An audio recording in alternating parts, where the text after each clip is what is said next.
Hi, YouTube. Alrighty, we are live on the YouTubes. On the YouTubes. On the YouTubes, which is not a thing. Alright, so let's... That's what my boss would call it. Oh, I'm The gonna YouTubes? stop. I'm going to stop saying that then. Good old Marky Mark. He calls it the Facebook. Yeah. He calls it the his site. His Yeah. site. I've got 33 likes on my site. Tell them where they can find our stuff on our site. Yeah. Facebook/BlackwoodCute. No, if they don't put .com, never mind. You don't know. You're not gonna retain the information. Oh man. Which, without spoiling it for YouTube viewers, I think that's going to be my first topic for. Oh, yeah? My boss. Oh, that'd be good. Oh, okay. All right. Alrighty, let's go. Audacity is up. You ready to go? Mhm. Yep. Yes. Alright, 3, 2, 1. Welcome, Internet, to episode number 62 of the South Dakota Gamer Podcast. I am the South Dakota host, Chad Viss. Joining me, as always, the Indiana host, Joshua Owens. Hey, everybody. I was trying to think of a catchphrase for Indiana, but I couldn't. Corn! Go Hoosiers, I guess. Corn. Oh, yeah. Yeah. And, I don't know. And our Tennessee I host. almost went, hey, y'all, but that's not Indiana at all. That'd be more our Tennessee host, Dave Mann. Right. Yeah. That would not be that, since I'm born and raised in Michigan. I just live here. Well, you know. I'm not a hey y'all person. A hey y'all person. Give it some time. Doubtful. Alrighty, here we are, episode number 62. We just keep adding them on, man. The numbers just keep going up and up and up. Every time we Yeah. do one, it's a bigger number. Yeah. Hey, pretty soon we're gonna have like 300 episodes. What? And Before you then, know it, and then we're going to be breaking stories like another I got- podcast did this week. right? I got on Twitter. I got on the Twitter and hit up David Hatfield with GameScoop at IGN, and I asked him because I didn't know how to get, like, if I go into or whatever out in my podcast services, I can only go back so many episodes. And he gave me a link to an archive that has all of the episodes, maybe a couple they missed or something. I went back and listened to the first one. Is it weird? He wasn't even actually. Really? Some weird people, but he was on the second one as the host, like the very next one. And then I listened to number 30, which is the first one Greg Miller is on, and it's just interesting how they. I mean, that's 300 episodes later. They're what are they? 350 or something? Something like that. I mean, it's crazy 6 to years? see how far. 5, 6 they've years? come. That's crazy. To think Yeah, the about weird- us doing that, like would we be able to The go that weird long? thing, yeah, the weird thing is that I like Damon, and I always like watching his stuff when he does stuff, but the reason that I would have listened to that podcast would have been Greg, or Colin, and now that they've started their own thing, I listen to them there, Right. and so I've still never listened to an episode Really? of IGN's podcast, and Well, people, they got I know. a bazillion of them. Yeah, people say that, and yeah, they've got Podcast Unlocked. Well, I just went through the list, dude. They've got more than you'll ever be able to think of. yeah, Things so all kinds of stuff. and Podcast Unlocked is very Xbox centric, I think. Yep. Right. Yep. So I haven't listened to that one, but even the Game Scoop. They still do Beyond, don't they? They do. Yeah, they still do Beyond, but I've never listened to any of their podcasts. I probably should because I need to fill out. The only one I'm subscribed to is GameScoop, and it's one that I listen to. It depends on how long my drive is because I can always count on 2 hours or more with Game Over Gregor's show. Yeah. And then if I want a shorter one, I could listen to either. Actually, GameScoop is probably shorter than even Kind of Funny's Gamescast. So Did you listen to the most recent Game Over Greggy? the one where they play Dungeons and Dragons. Yeah, the D&D. That was incredibly so awesome. funny. Yeah, that was so funny. Greg It makes me so badly want to be able to do that. I hate that we're in different states. Yeah, it would be funny to play that together, especially being newbies or whatever. But the fact that everybody just kept ganging up All on the Greg the whole voices. time, that was Yeah. so funny. all their voices were so Yeah. incredible. I mean, like Critical Role, like they do it all the time, so they got their stuff down. But it was funny, like Colin's just like basically just doing his own voice. Yeah, he's And like, he's I'm always playing like- X, and I'm not even sure what I'm doing. He's always like, "Can I play with you guys? Like, can I come to your team instead? Can these?" I got Nick, the midget, Yeah, Nick's like, Paige, I'm, whatever. Nick's like, I'm normal size. I'm average size. You all are just very large.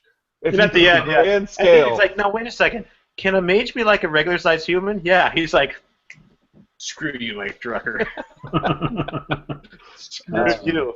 That was a funny episode. We're not sponsored, just by the way, if anyone was wondering, by IGN Yeah. or Kind of Funny or anything. Those guys are awesome, though. That's another thing too. Is they've done over 300 episodes, but they're also produced and funded by IGN, Yeah. which is we just fund ourselves or the few people that thankfully support us on Patreon. Yeah, we're just regular guys. Patreon. I'm calling it patrons. Speaking of They are Patreon, Dave, I got some stuff to tell Segue. everyone.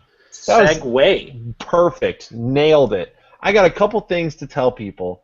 First of all, we're part of a little website called patreon.com. And what that is that's a virtual tipping and rewards website where if you like what we're doing, you can toss us a few bucks and we can toss some stuff your way. So, like, if we were podcasting on the side of the street, like people play guitar and sing on the side of the street, and we had our guitar case open on the side of the street, and you were like, wow, those guys are doing a real good job podcasting, you could toss a few bucks in our guitar case, our virtual guitar case, so to speak, and then we would say thank you in a few different ways. So we have a few ways that we want to do that. You take those dollars that maybe you found on the street, and they were lying in a puddle, and they're all muddy, and maybe the dollar's kind of torn a little bit, and it's falling apart, and it's soggy, and you don't want to put it in your pocket because that's gross. So you just shoot that our way, throw that in our virtual guitar case, and here's what we would do for you. If you want to support us for $1 a month, we will say your name on the show, and we'll say thank you, and we'll be very gracious and kind to you because you're being very gracious and kind to us. If you want to shoot us $5 a month, we'll do that first thing, and then we'll also do a little mini commercial. We'll promote whatever you want us to promote on the show. And if you want to give us $10 a month, we'll do the first two things, plus you get a guaranteed 1-hour gaming session with the host or host of your choice, and that's pretty awesome. So we've got that stuff going on. We have a few people that are taking advantage of it. First of all, we have Mr. Evan Steele, a.k.a. Generally Accepted, our very first Patreon supporter, and he doesn't have anything he wants us to promote. He just is doing it for the good of all, to keep it going for everybody else. So thank you, Mr. Evan Steele. You're an awesome person. Also, we have Mr. Jake Steele, a.k.a. Paco, and he's also supporting us. And he also is taking advantage of the $10 tier, where he gets to game one or all of us each week, if he so chooses. Miss Cecilia Choi is also on that list. Miss Cecilia Loretta Choi. Good one. Good one. Yeah, I know. And so she's supporting us on there, and she gets to game with me whenever C-Show chooses. Anytime. Yeah, and she can kick my butt. Choi chooses. Oh, that was a Oh, good one. no. So she can kick my butt in Tetris anytime she wants. And she hasn't in a while. I haven't lost in Tetris in a while. Good In a job. while. I know. Yeah, you can tell me good job, and we'll just leave it at that. Okay. I'm So guessing that's you what haven't we got played going. Tetris in a while. Well, I Moving right along. confirm nor deny.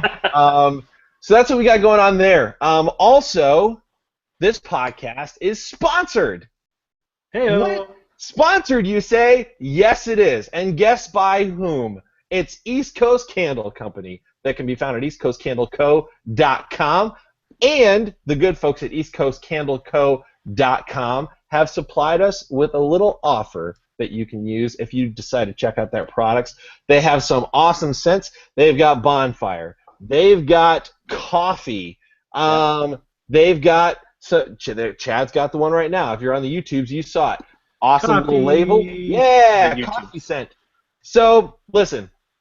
Here's what you do. You go to eastcoastcandleco.com, use the code SDGamer at checkout, and you get 20% off your purchase. That's crazy. it's a great deal. from the premier provider of hand-poured soy candles in the United States. You're going to get 20% off your order. You're not going to regret it. Go check them out. Tell them we sent you. Use the code SDGamer at checkout. Get 20% off your order. That's pretty awesome. Think about it. We have a code. We have a code on a website. I mean, not that we shouldn't expect to have a code because we're kind of a big deal in we're Resistance. I don't know if you've heard. So that's going on. So many exciting things to talk about this week. We also have something that we want to do for everybody. So we talked about it right at the end of the last episode. We're going to do a giveaway for our listeners. And here's how this is going to work. All right. Let's tell them what we're giving away first. Win first? Okay. Let's say what? Here's what you're going to win. All right? This is why you want to do this. Are you ready? Have you heard of a little game called Uncharted 4? It's coming out in a couple weeks. Well, we're going to give it to you. And here's what you got to do to win. Tech's going to give it to you. Yeah. Here's what you got to do to win, guys. If you have an iTunes account, this is going to be super easy. If you don't have an iTunes account, it's still going to be super freaking easy. Come on, it's a free video game. Anybody can do this. Here's how you do it. You're going to go to iTunes. You're going to look up South Dakota Gamer Podcast. You're going to rate our podcast, and then you're going to screenshot when you rate our podcast. You're going to upload that screenshot to your Facebook profile and tag our page in that photo. All right? So, again, you're going to go to iTunes, search South Dakota Gamer Podcast, rate our podcast. You can also leave a nice little comment if you so choose to do that. Screenshot that, and then upload that photo to your Facebook page. All right? And then you're going to tag our page, South Dakota Gamer, on Facebook in that photo. All right? And that's going to be your entry for this giveaway. All right? We're going to get a notification that you did that. At the end of the giveaway, which is going to be May 9th, right? We're going to choose the winner. So on May 9th, we're going to draw the winner.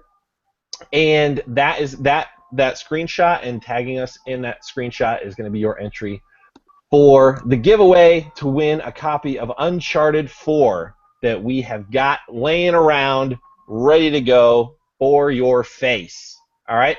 Here's the cool thing. If you're a Patreon supporter, you also get an extra entry. All right? So if you're a Patreon supporter and you do this, you're going to get 2 entries, not just one.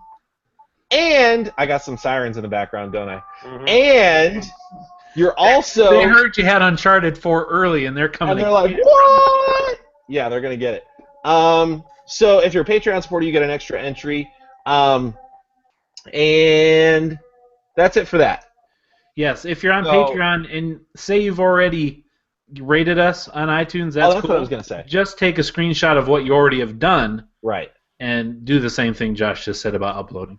Yeah, go find your rating, screenshot it, upload it, do the same thing, and that'll count as your entry.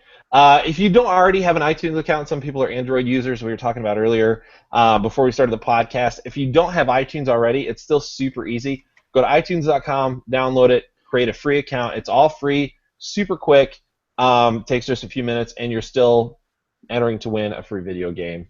Probably one of the biggest this year, so totally worth it.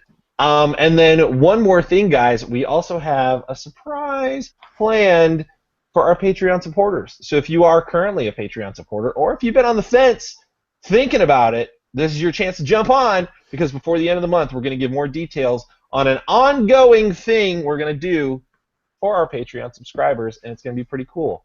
How much do you have to give to be a Patreon subscriber, Josh? $1 a month. Chad, think about it. Crazy. For $12 a year, it's cheaper than a candy bar. Way cheaper than a candy bar. I feel like I'm back at True Green making that comparison. For $12 a year, guys, you can be part of the most elite group in all of video game communities. And for the record, that's only if you want all 12. Right. Wow, I can't tell you what it's going to be. Yeah, but you can't. I mean, if you want to toss us just $1 for that month, that's cool too. Obviously, $12 a month, not really a lot of money, guys. I mean, it's less than you're paying for Xbox Live or PS Network. It's a true story. You'll So- want to be part of that for sure. In any case, check all that out, guys. I'm sure we'll mention some of this at the end of the episode, too. We also have a Facebook page, facebook.com/SouthDakotaGamer, and we also offer T-shirts on our website, which is SouthDakotaGamer.com. If you want the T-shirts, it's /apparel, and we've got some cool T-shirts going on there. And that is all I have to say about that. I have to Nailed make a it. clarification. It's Yes. not cheaper than PS Network or Xbox Live if you're buying it in bulk, but if you're paying monthly, No, way It's more still cheaper. it's still cheaper. It's just $1 a month. It's $12 a year. oh yeah, you're right, cheaper. I was completely backwards in my whole thought process. I don't even know why I said that. Well, moving right along then. I was thinking monthly cost. The monthly cost. Yes, you could totally give $12 a month, and we won't be Be mad. $1. We're You not won't be going to mad. complain about that. Right. Not even right. a little. Right. Right. All right. Well, good. Thank you, Josh. I think you nailed it this time. I think that's my best one yet. Did well. Yeah. All right. Let's move right into the new releases for April 19th, 2016. Now, the time of recording or the date we're recording is the 19th. So these games came out today. Today. You either have played them already, or you're going to play them, or you're not going to play them. Those are the three options. And Dave's going to tell you about them right now. Technically, the beta came out yesterday. Well, for certain people, yeah. Oh, that's right. That's right. But it's for people. It came out yesterday for people that already have the Ultimate Edition. Correct. Okay. But yeah, the first one is Gears of War 4 beta, which I have played, and I will tell you a little bit about later. Obviously, most people already know what Gears of War is, so I didn't even look up any information about it. If you don't know what it is, you haven't really been around games very long. But these next couple, I don't have any idea because I don't have a PS4. So Axiom Verge. So all these released today. Yeah, and I think I made a typo. Isn't Axiom Verge already on the PS4 and it's I coming think to it is. Vita? It's Yeah, already I on the think so. PS4. It's coming to the Vita. Yeah, that's what should be there. That's my bad. Yeah. I've heard a lot about this game. Axiom Verge, side-scroll action-adventure game where the player controls Trace, a scientist who, after suffering a crippling injury, wakes up in an ancient and high-tech world. The game focuses on action and exploration and features over 60 items and power-ups. And the gameplay borrows elements from classic games such as Metroid, Contra, Blaster Master, and Bionic Commando, among others. It looks very Contra. I haven't seen it, but anything that looks Made like by those one games. person. Yeah, I did not I know heard that. that. That's pretty cool. heard that. Forgot about that. Huh. That's coming out for the PS4. Also coming out for the Xbox One, PS4, and PC is the Banner Saga 2. Now, I didn't know what the Banner Saga 1 was, so I looked that up, and it is an epic role-playing game inspired by Viking legend. Hand-painted landscapes portray a world eerily suspended in perpetual twilight. Cities and towns begin to crumble into chaos. Heroes abandon their hearths and homes to traverse the snowy countryside, gaining allies along the way to help battle a strange new threat. Decisions have consequences. Wise choices must be made when conversing with possible allies during intricately crafted dialogues. Turn-based strategy brings tactical challenge and hand-animated battle sequences. With visuals evocative of the golden age of animation, the Banner Saga brings skillfully crafted art, story, and strategy to gamers waiting to re-experience classic adventures and tactics. So in the in the Banner Saga 2, you're just continuing that journey after the climactic events of the Banner Saga, and the choices you made in the first game will affect who is alive and who is dead in the That's exciting sequel. That's cool. So, Yeah, the graphics are very. If you've seen Sword in the Stone or Yeah. any of the Disney cartoons from that era, very much that. cool. Yeah, it looked good. The screenshots I saw. Coming out for PS4 is Blues and Bullets. Blues and Bullets is an episodic alt history noir video game developed by a crowd of monsters. Elliot Ness is the agent who jailed gangster Al Capone. We've all heard of Al Capone. Gangster. Yes, we have. Right. A game. Ness is a retired cop who runs a diner called Blues and Bullets, and one day someone tells him that Al Capone needs him to help find his kidnapped granddaughter. Apparently, the former nemesis is the only man he trusts to get her back. The player will search for clues to find leads in the investigation. Clues will include mutilated body parts. Clues can be. There are also shooting sections. The game's narrative is told in monochrome with occasional tints of color. Interacting with characters also plays a large part in the game. Looks a lot Very like cool. Sin City. Yeah, it did. And I, that detective stuff always is interesting to me. What's the perspective on this game? Third person. Yeah. It's an adventure game. Like an over the shoulder? Mm-hmm. Cool. Mm-hmm. All right. Also for the PS4 is Invisible Ink, which is incorporated, not like ink from a squid or pen. Invisible Ink, originally named Incognita, is a turn-based tactics stealth video game incorporating elements of roguelike gameplay developed by Canadian independent studio Clay Entertainment. Or what is it? Clay? It's Clay. Clay Entertainment. In the game, the player acts as the remote operator for an espionage agency that has come under attack from multinational corporations and directs agents in covert missions, acquiring resources and support in order to enable relocation of the agency's computer system to a safe haven within a limited amount of time. So there you go, an Invisible Ink. That looks really fun. It does. It sounds very interesting. This next one. Sorry, very reminiscent. Okay. It's like a covert ops Final Fantasy Tactics, which sounds awesome. Very cool. Also on the PS4 is one that kind of reminded me by just looking at it, Finding Nemo. Yeah. Koi. Koi reflects a tranquil and mesmerizing experience as you embark on an introspective journey through the lens of a lone koi fish, separated from its owner, and is the last hope for purifying waters polluted by mankind. It's up to you to turn the tide and guide the koi through 8 artfully rendered stages that will take you into the murky as well as enchanting waters deep below the surface. Become immersed in the life of the Lotus Pond with a spellbinding soundtrack as you guide the koi through unknown waters. Cleanse the tainted waters by maneuvering past obstacles, solving puzzles by guiding koi to open flowers, and release the light fish, memorizing melodies hidden within deadened branches, and restore the ecosystem. In the award-winning game Koi, the Lotus Pond takes on a life of its own as it's presented in vibrant, high-definition visuals optimized for PlayStation 4. The world is waiting to be uncovered, and you must help restore the ecosystem along the way. As the first publishing parent of Sony Computer Entertainment Shanghai, Oasis Games hopes to bring a new type of philosophy to the world with the introduction of Koi. Escape the realities of life and achieve a level of mindful satisfaction. Wow, that's seems illogical that one fish could unpollute the waters that mankind has created. I mean, they're building that game up an awful lot. I hope it lives up. Yeah, it's a big deal for a fish.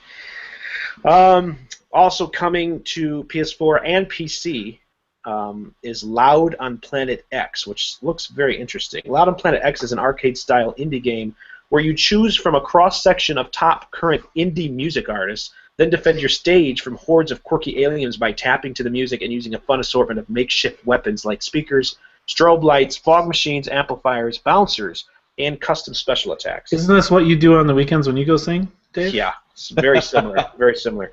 Loud on Planet X is an exciting new indie alternative rock band or guitar hero with a splash of Plants vs. Zombies, a new hybrid of rhythm game and classic shooter with tower defense elements. Yeah. So yeah, definitely a different, little weird-looking take on the whole rock band guitar hero thing. A lot of Looks PS4 like stuff. Yes, definitely. Which next on the list is also a PS4. But I right before I looked at it, it looks like it's already come out to other platforms. So this isn't just exclusive. But Paying Adventures is a series of beloved collection of arcade video games from the early 90s. Guide two brothers on a quest around the world to save humankind from a massive alien invasion. Use your wits and skills to overcome the attack balls pouring from the skies and rescue the world's cities and landmarks from impending annihilation. Paying Adventures brings new features and gameplay to this arcade legend while keeping true to the original spirit of the series. It looks like a bunch of mini games, the little bit I looked at it, and also that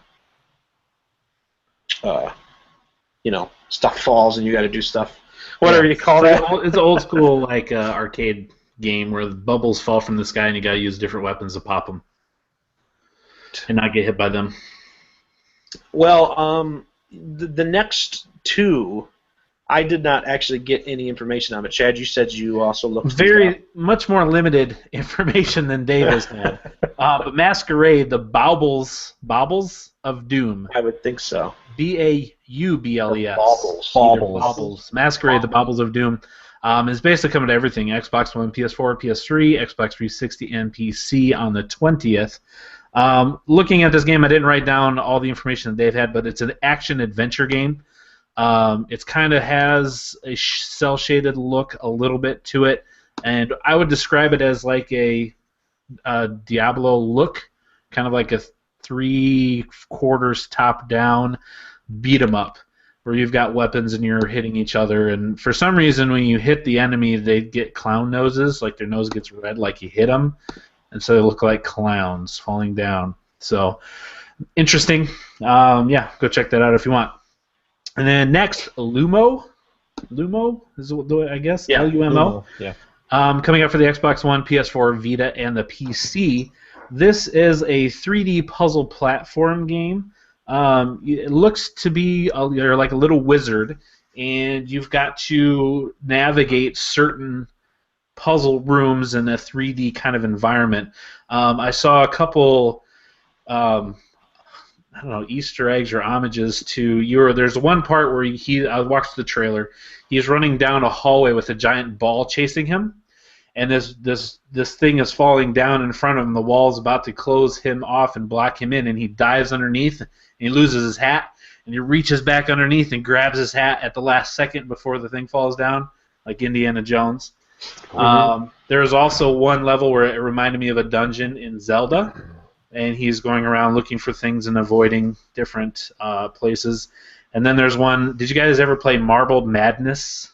Yeah. There is one where he's on a ball, walking on a ball, and it's got like the 3D polygonal looking Marble Madness platforming that you have to get around.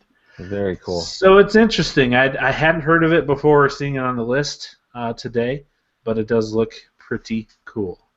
That one is also coming out on the 20th. And then if you want to finish up the last one, Dave. I didn't look at those either. Those are two separate games, though, correct? Well, yeah, Star Fox Zero is coming out on the 22nd, this Friday, which people are Star Fox. We haven't had a Star Fox game for quite some time. And then About time. Yeah.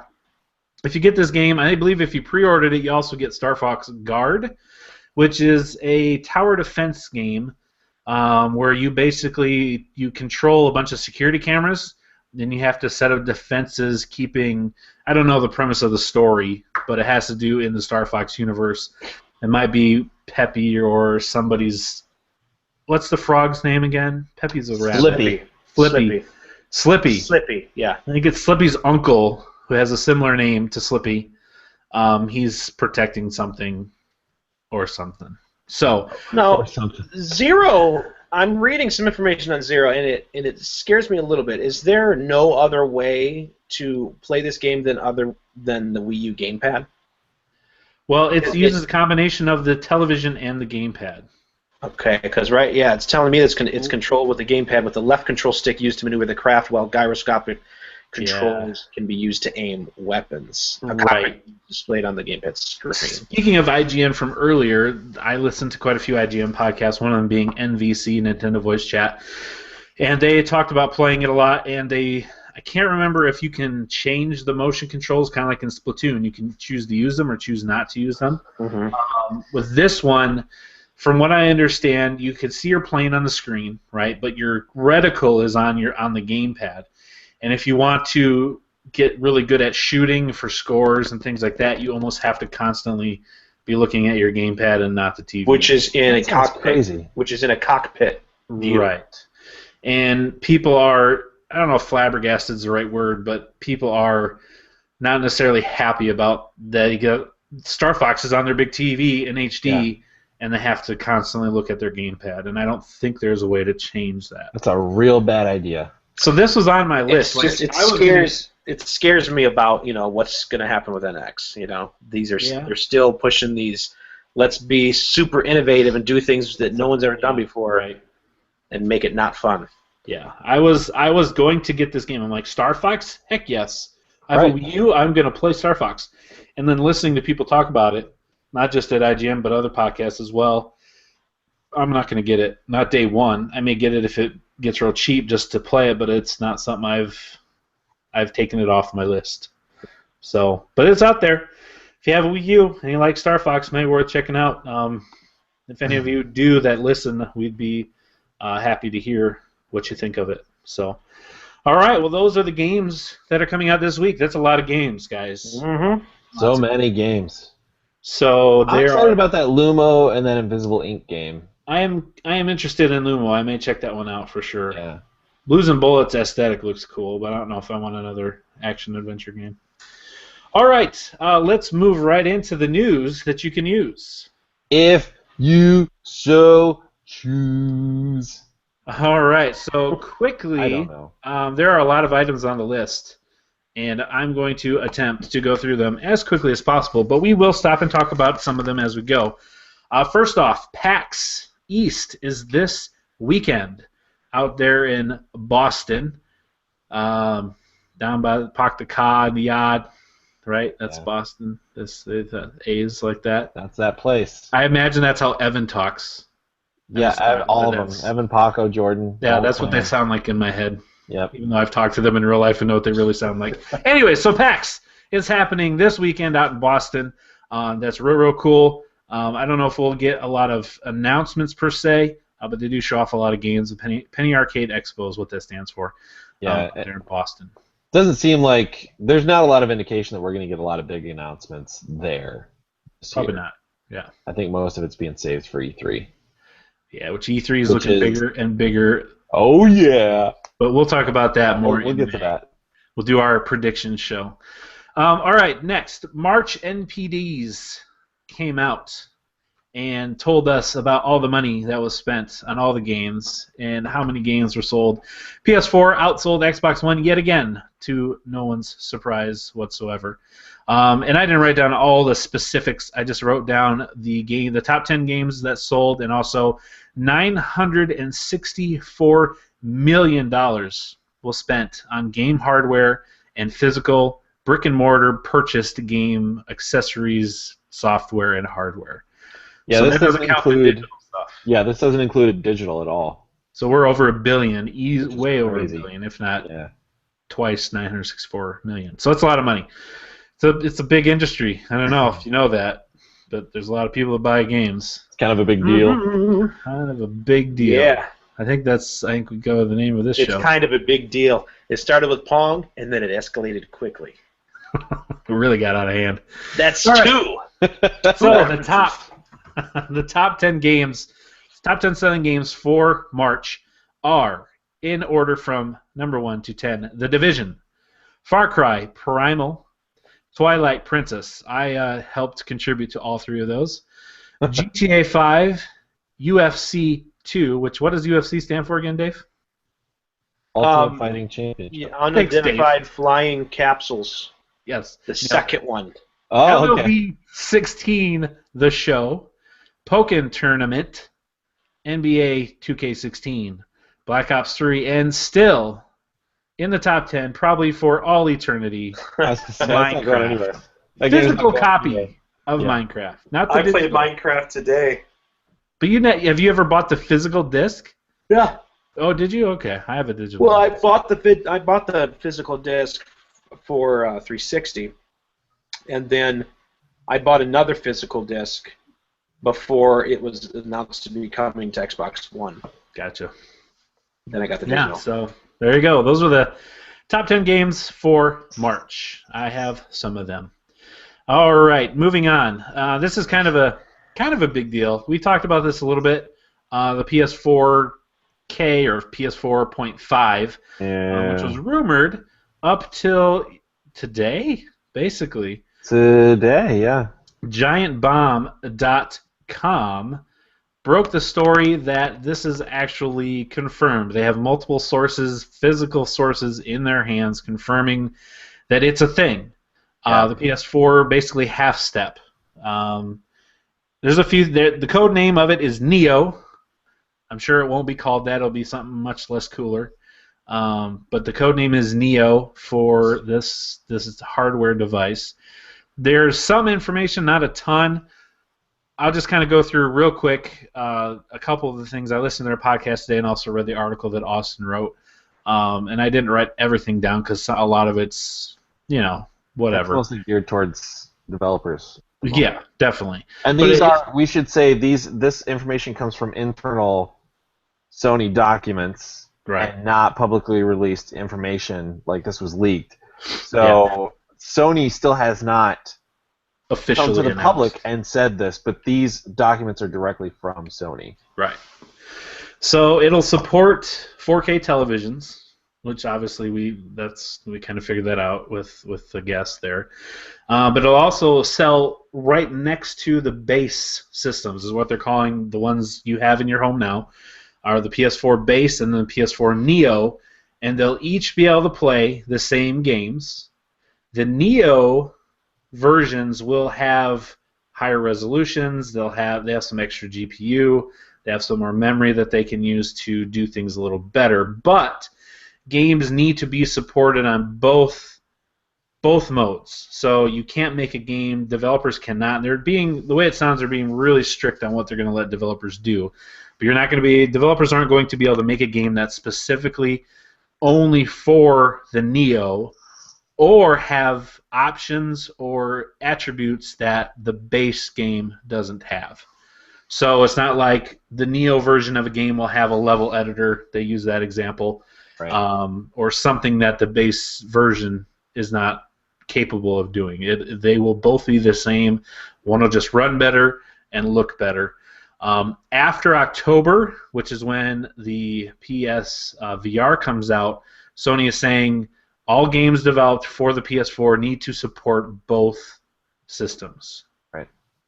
So you have to have something playable on the base system as well as the Neo system, and then in September, they have to go back and put a patch in it that'll allow it to be played on the Neo as well. So, we talked about this, and I think Josh, you and I talked a little bit more, being the ones we both have PlayStations, on how we weren't too happy about this idea and splintering the player base, putting something out there that's better than what we currently have, and maybe feeling left out a little bit.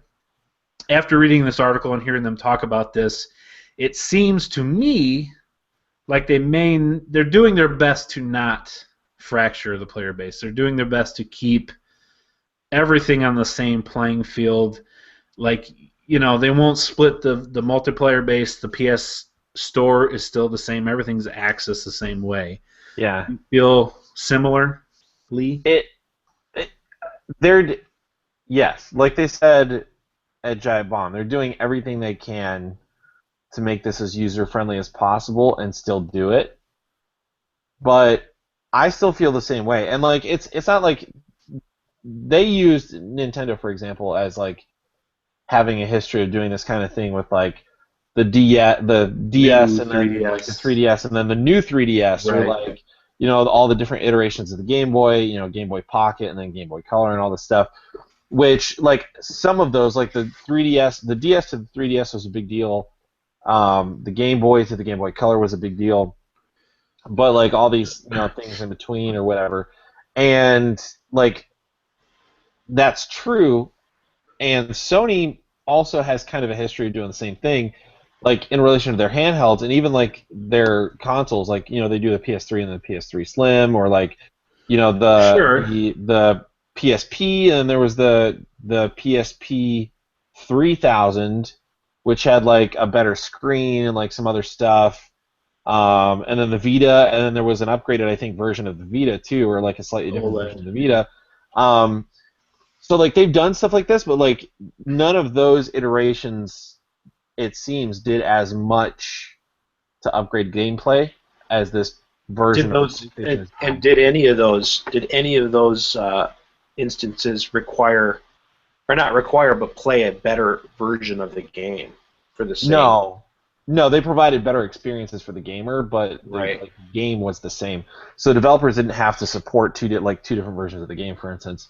In this case, like you're saying, Chad, they're saying developers can't make a PS Neo only game, or they can't say this version of this game is only available in the new console or whatever. So they're putting a ton of limits on developers as far as we don't want to alienate our current user base, But to that point, like, then what's the point of doing this in the first place? Like, Instead the of just graphics waiting. are going to be a tiny bit better.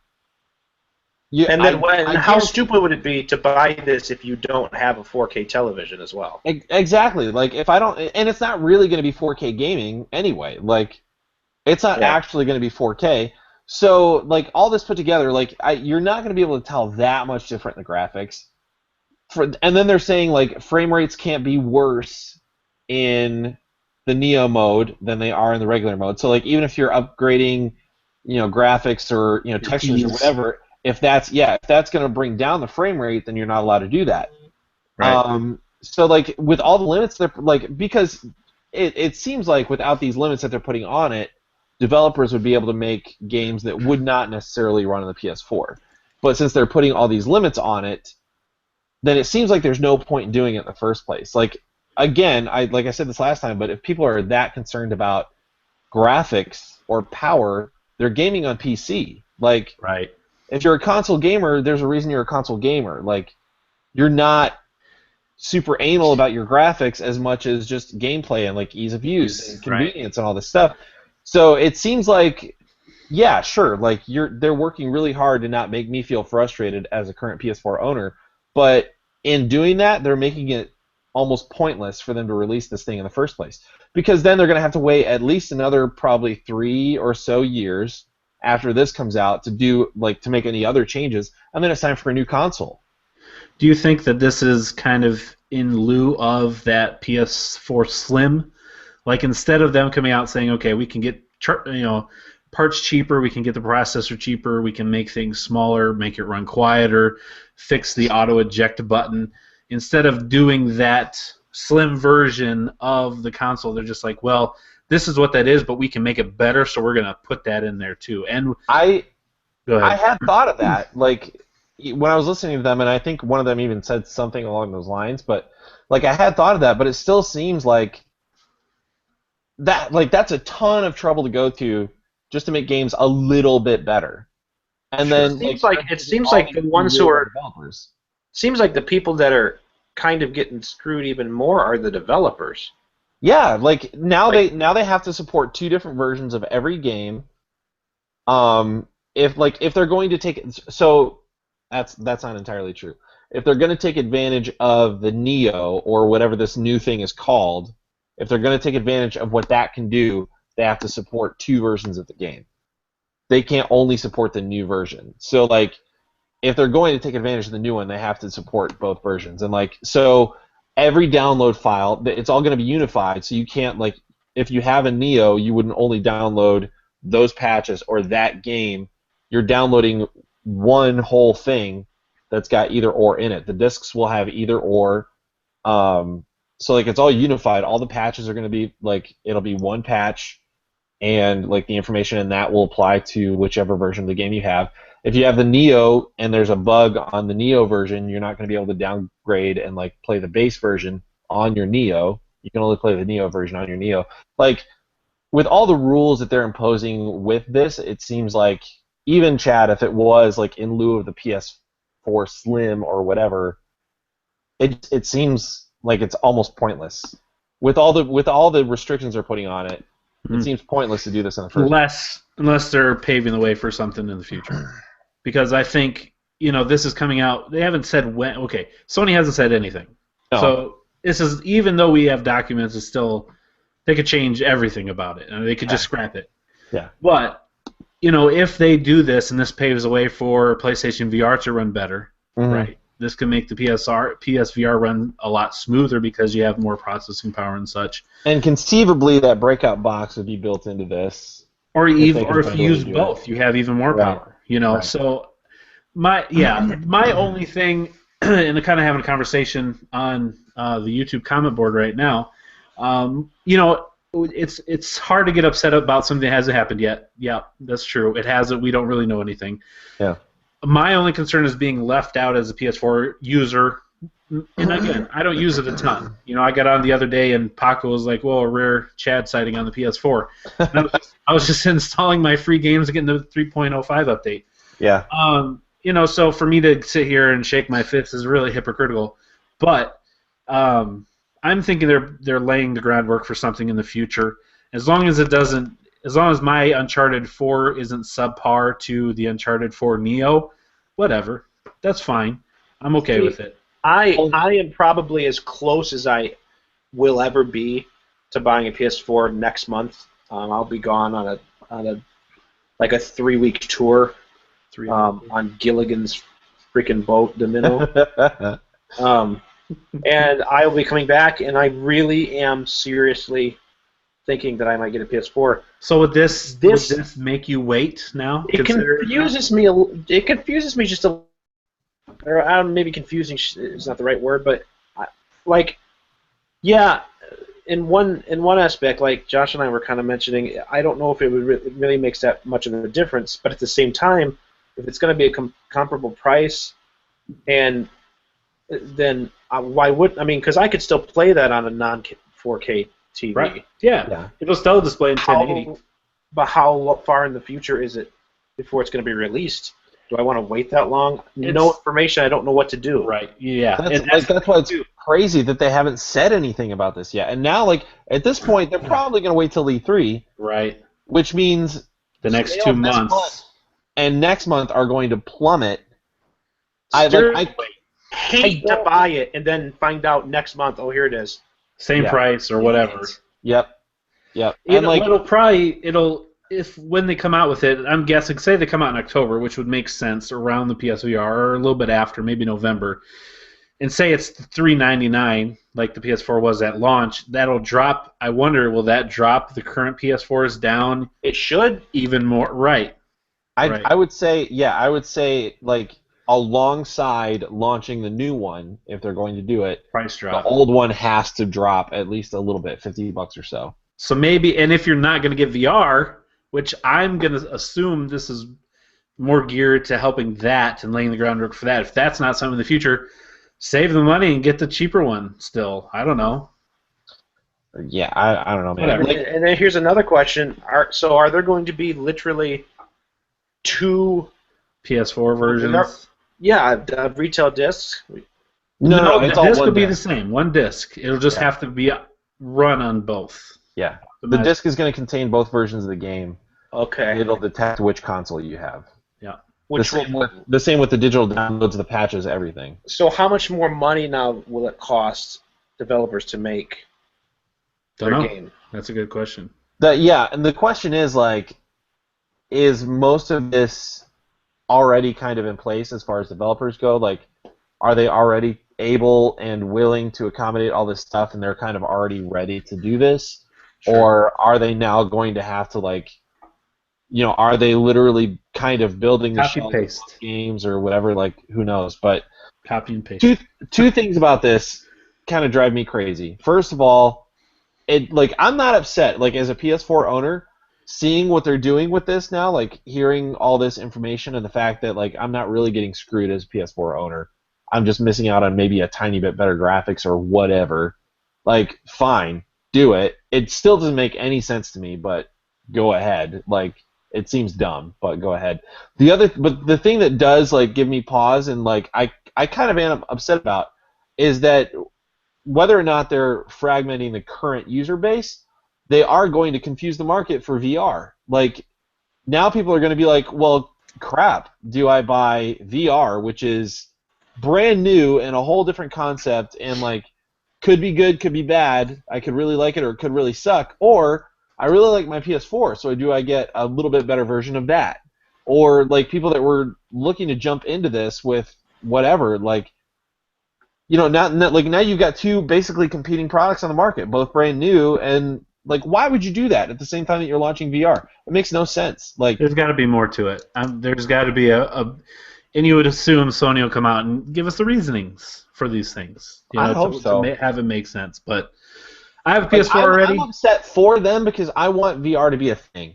Whether it's Oculus or Vive or whatever, PSVR, I want it to be a thing, and PSVR seems like the most affordable and approachable of all of them so far, and then it looks like they're shooting themselves in the foot with this, and that's what kind of upsets me a little bit. It'll be interesting to see what they do. I mean, like you said, and if you really, really are worried about graphics, PCs are out there. Yeah. So. And how All many right. people are going to be like, well, I'll just game on PC at this point then? Like, if consoles are going this route, then I might as well be on PC. Sure. Who knows? Alrighty, moving along past that. Stardew Valley. Speaking of PC games, Yeah. Stardew Valley has sold over 1 million copies of that game. That's and crazy. I have played that game, as Josh reminded me in our outline. Yeah. And I will talk about that in a little while. And that game's been out, what, a couple months, 3 months now? I don't even know if it's been that long. It seems maybe 2. Maybe. That's Right crazy. around there. And that was a super small dev team too, right? One guy. One guy? One guy did it all. Thought so. So. Crazy. Yeah, there's a podcast. I listen to way too many, as I've mentioned numerous times on this podcast. But there's a podcast that someone interviewed that guy, and it was really cool to listen to. Okay, next, Battlefront.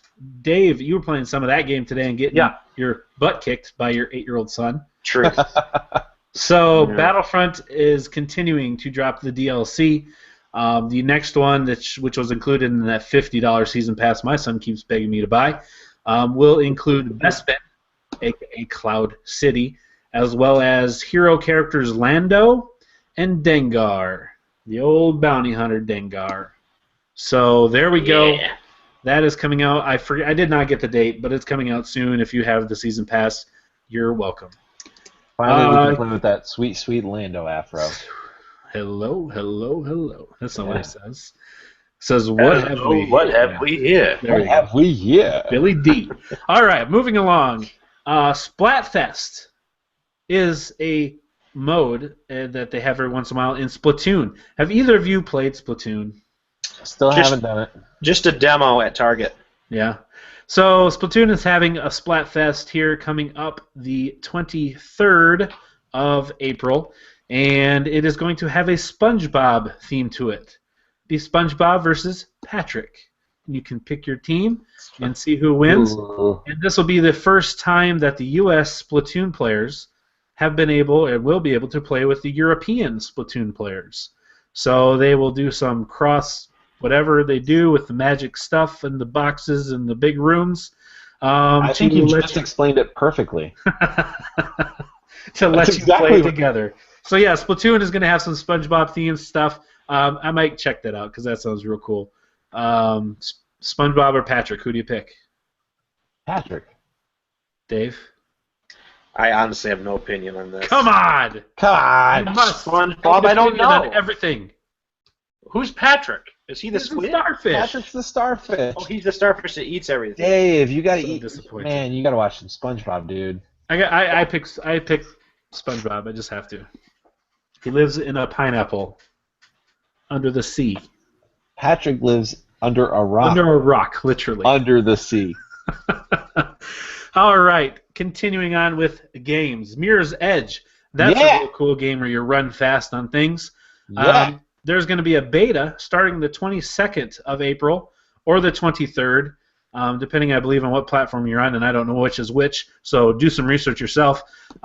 Through the 26th of April, Yeah. you're going to be able to play that beta.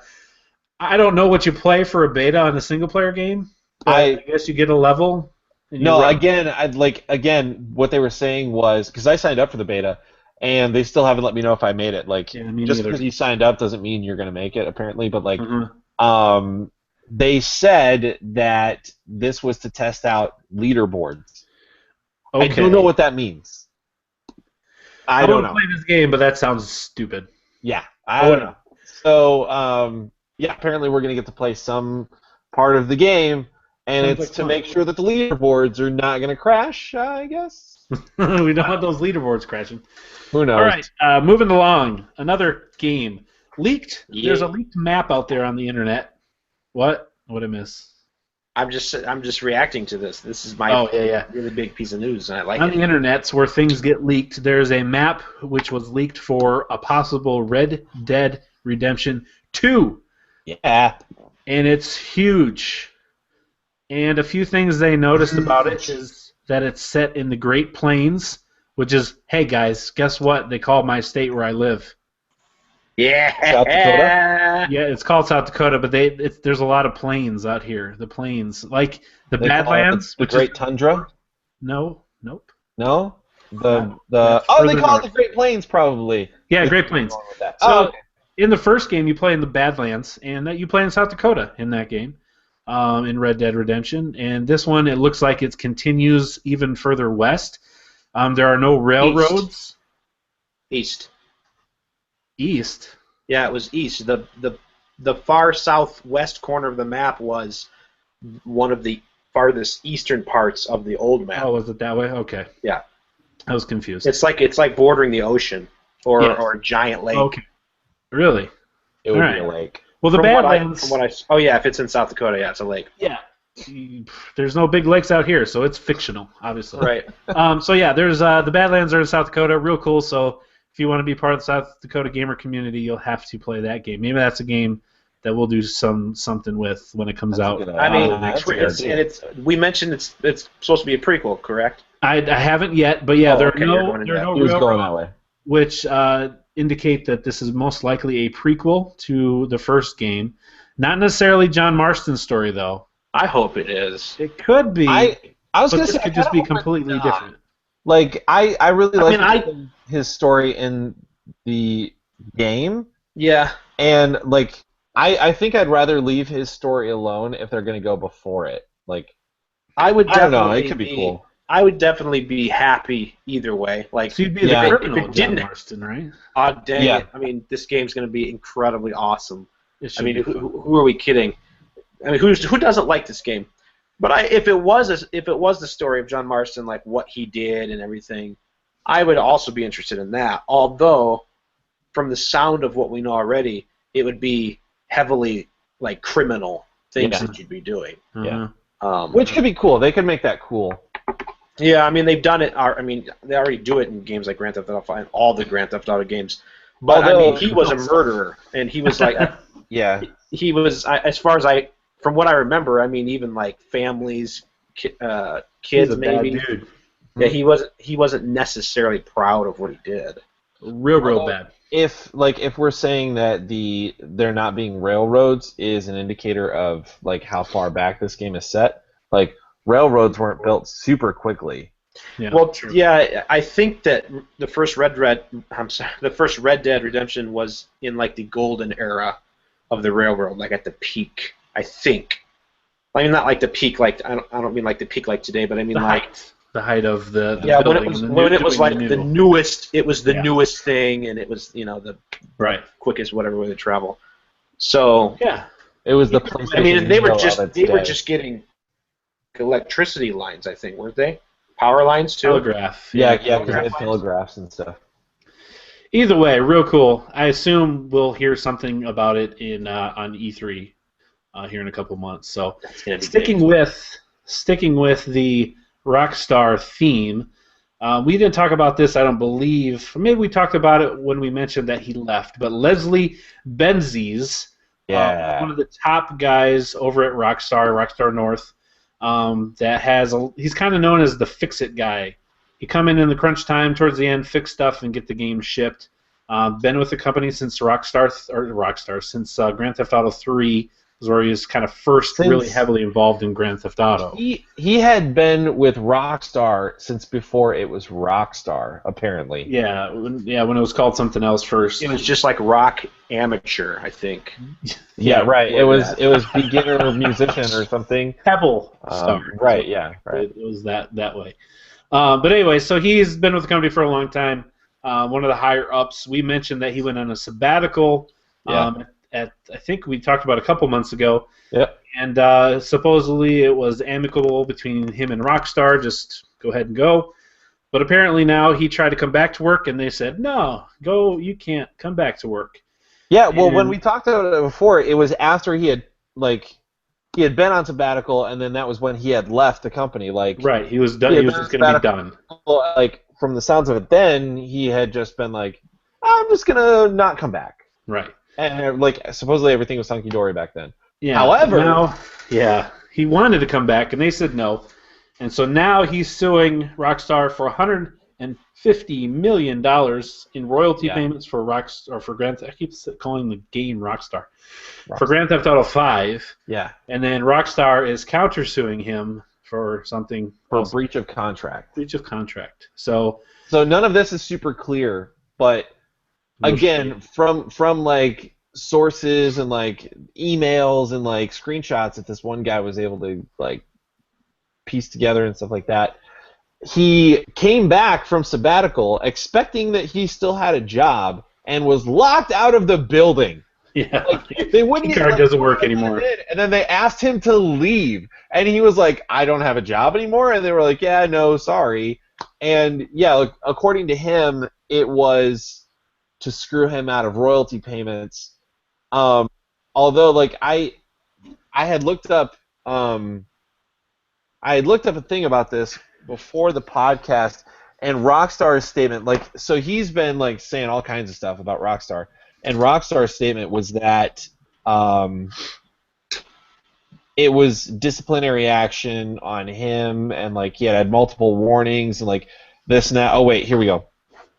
I have it pulled up. Rockstar says Leslie Benzies was a valued employee of our company for many years. Sadly, the events that culminated in his resignation ultimately stemmed from his significant performance and conduct issues.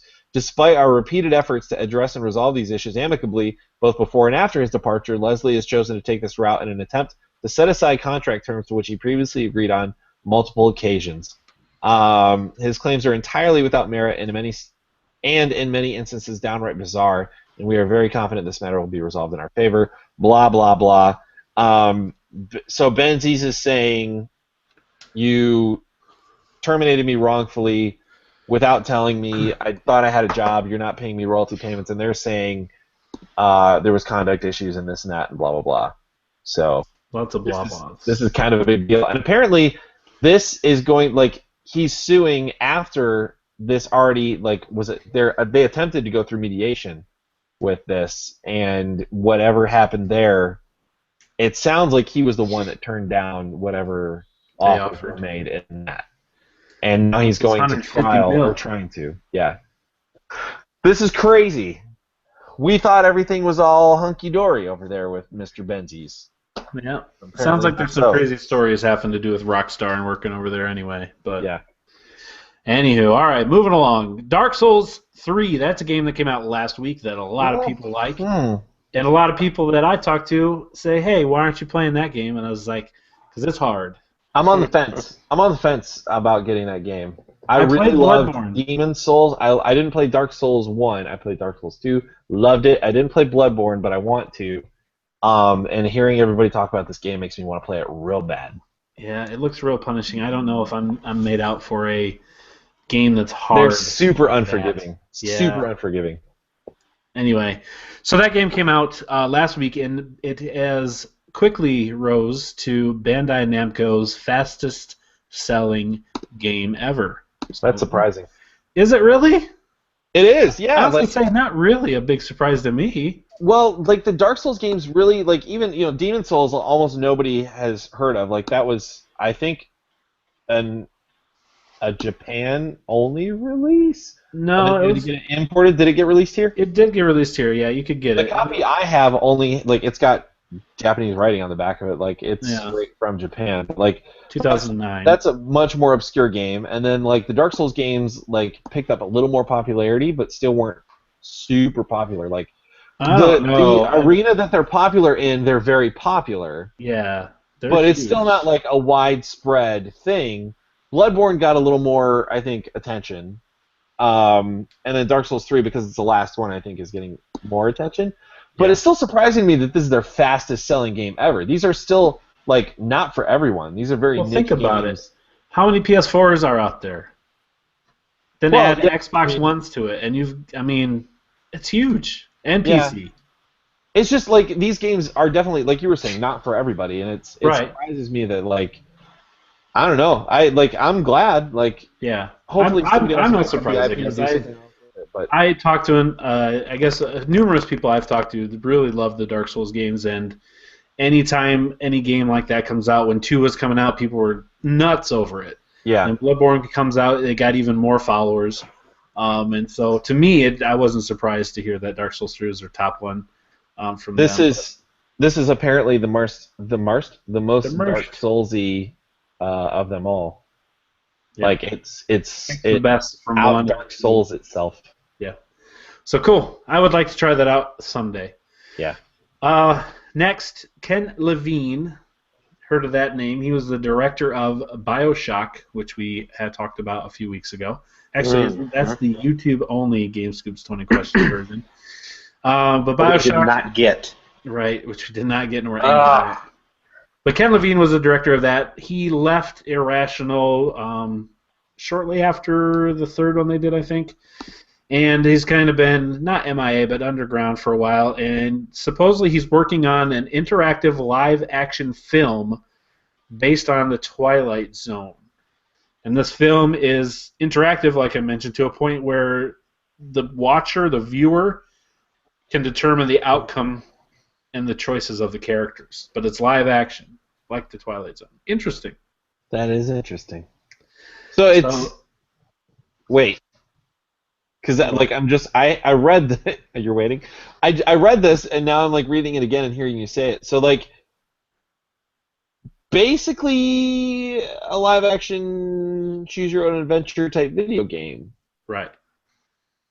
But live action. Live action. Actors. That's pretty cool.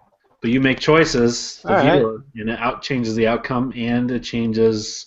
It's like a live characters. action... what was that horror game that just came out this winter? Or last fall? You're asking the wrong person. Dang it. I thought you played it. Like, it was the one with all the characters, and like you made choices, and like... Oh, Dawn something? Until Dawn? Until Dawn? Oh. Yeah. Yeah, like a live action Until Dawn, it sounds like. Sure, okay. Gotcha, yeah. All right. So yeah, that's cool. Ken Levine, I mean, he's BioShock, the very first BioShock. What a story! Yeah. What a twist. When he left Irrational, he was saying he wants to focus on story narrative-driven, smaller experiences. So that alone interests me in the weird Twilight Zone type way. So anyway. Sounds like a good fit for VR. Yeah, totally. All right, and then finally on the news, GameStop. We mentioned. Did we mention? No, we didn't mention. GameStop is a place where you buy games. Lots of games are bought there. I buy games there. They created a development and distribution arm, almost like a publisher, called Game Trust. And a few weeks ago, maybe a month ago, they announced that Insomniac was making a game that they were publishing for them through Game Trust called Song of the Deep. And Insomniac are the guys that did the free games with gold right now, Sunset Overdrive.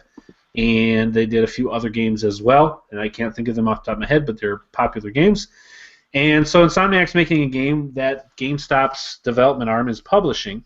And they're taking an approach where it's kind of a hands-off approach. They aren't getting involved in how the game is made. They're just putting their resources behind publishing it and getting it out there. This game, Song of the Deep, will be physically exclusive to GameStop. So you won't be able to buy it at Walmart or Best Buy or Target. You'll only be able to buy it at GameStop physically.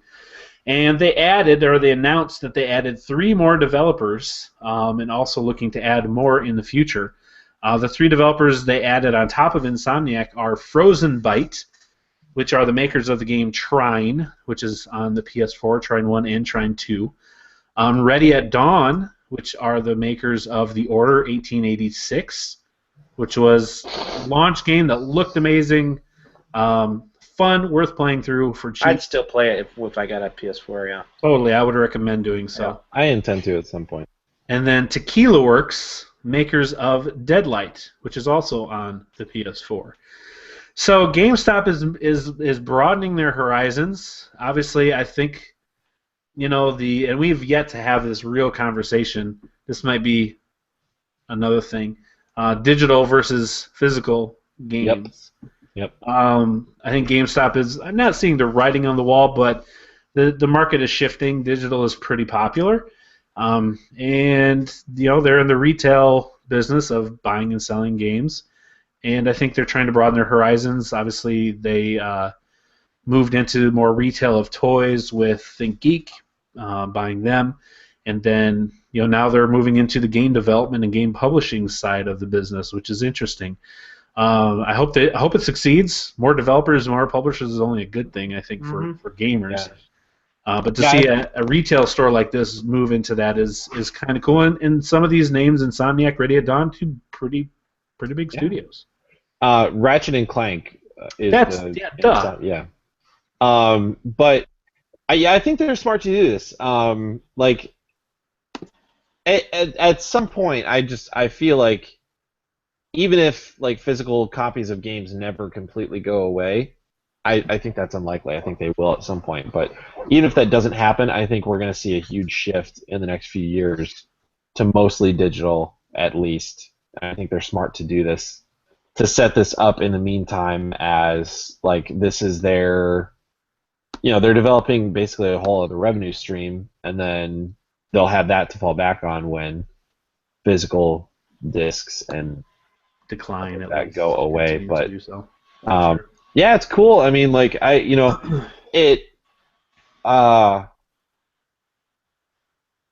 creates kind of a sticky situation for GameStop as far as like getting, when other publishers want to get like space, like display space in their store or things like that. Like, sure. Obviously, GameStop's published games are probably going to take precedent. Yeah. So like there's no telling if other publishers are going to want to do that with GameStop anymore, but they seem to be in a position right now where that doesn't really matter for them.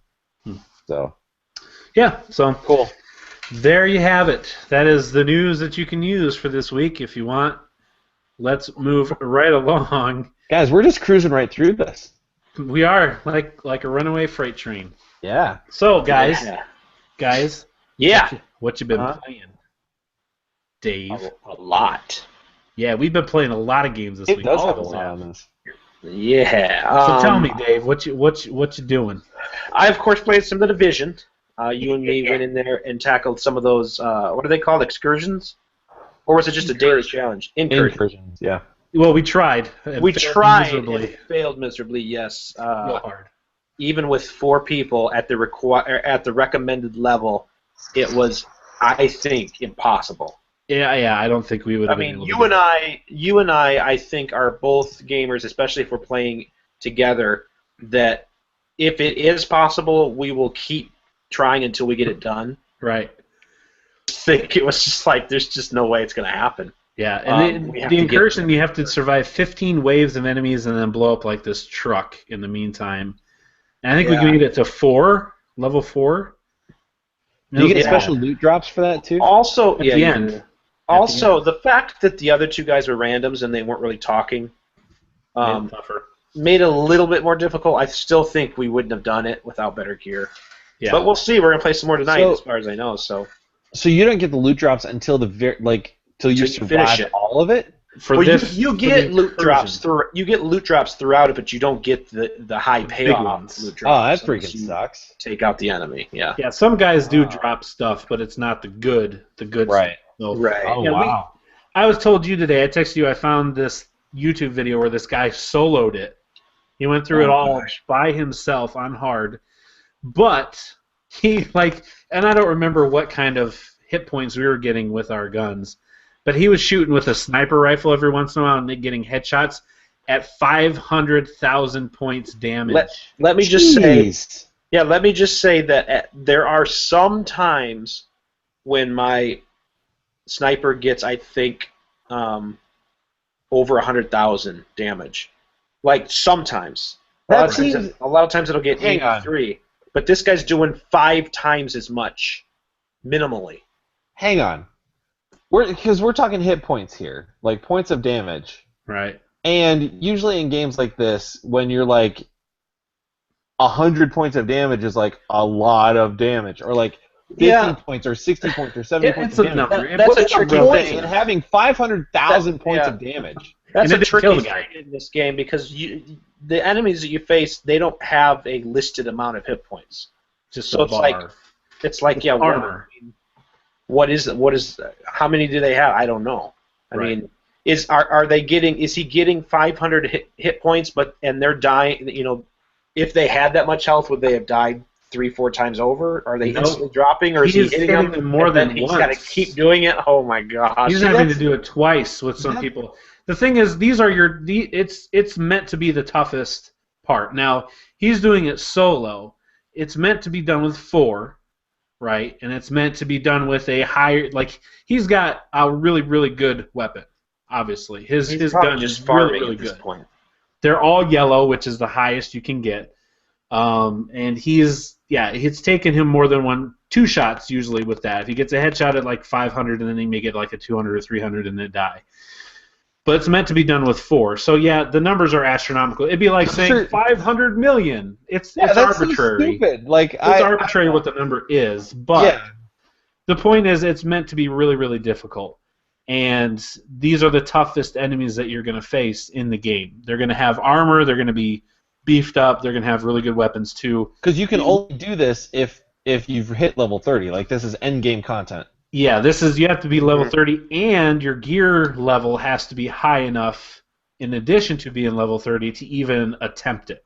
So when Dave and I started last week, our gear level wasn't high enough. We had to go into the dark zone and kill some people and get some better gear to raise that. So it looks at both. Yeah. Oh, wow. So it's like a raid where your gear has to be good enough to get into it. Wow. Okay. Anyway, sorry to cut you off, Dave. Oh, that's okay. So we'll be doing some more of that tonight. I did also download the free games with gold things for this month, which was Saints Row 4 backwards compatible, and the game from Insomniac, Sunset Overdrive. Saints Row 4, just a bunch of nonsense, the same as it was. That's great. Now, when Saints Row first started coming out, it was like a more arcadey version of games. Obviously, different publisher or developer, and they were fun. They're getting more outlandish as they go, to where Saints Row 4 is just absolutely off the wall, ridiculous. Sunset Overdrive has a fun, it was a new IP, it was a fun little mechanic to it. The one thing that stuck out to me, it came out a year and a half ago. And I downloaded the demo for it, or it was like free to play. Certain week or two, and then you could order it and whatever. So now it's free. So it's a year and a half later. So I download it. I start it up. I jumped through the screens or whatever when you start it. Like when you start it up, it said Bagel Dogs, log in as Bagel Dogs or whatever, and it put me right back where I was a year and a half ago, which I had no idea what was going on. I didn't retain that information.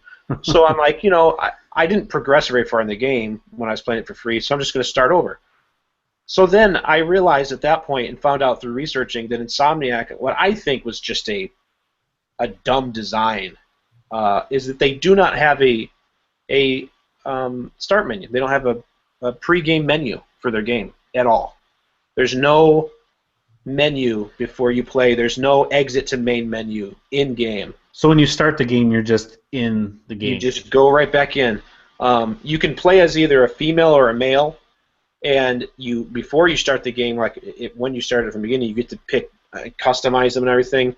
And then later in game, apparently there's a character that you can go to and re-customize, including the sex. You can change the sex and everything, which I don't know how that works to this in-game story, but at least you can change. If you don't have to restart a character.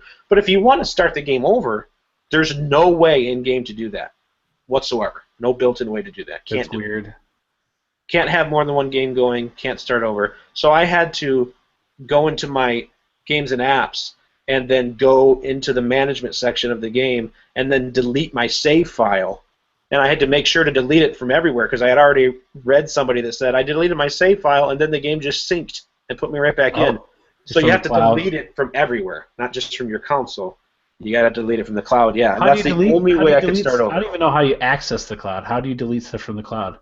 The method that I used is when you go into your games and apps and you push start on the game and it brings up the little list and you go to manage game.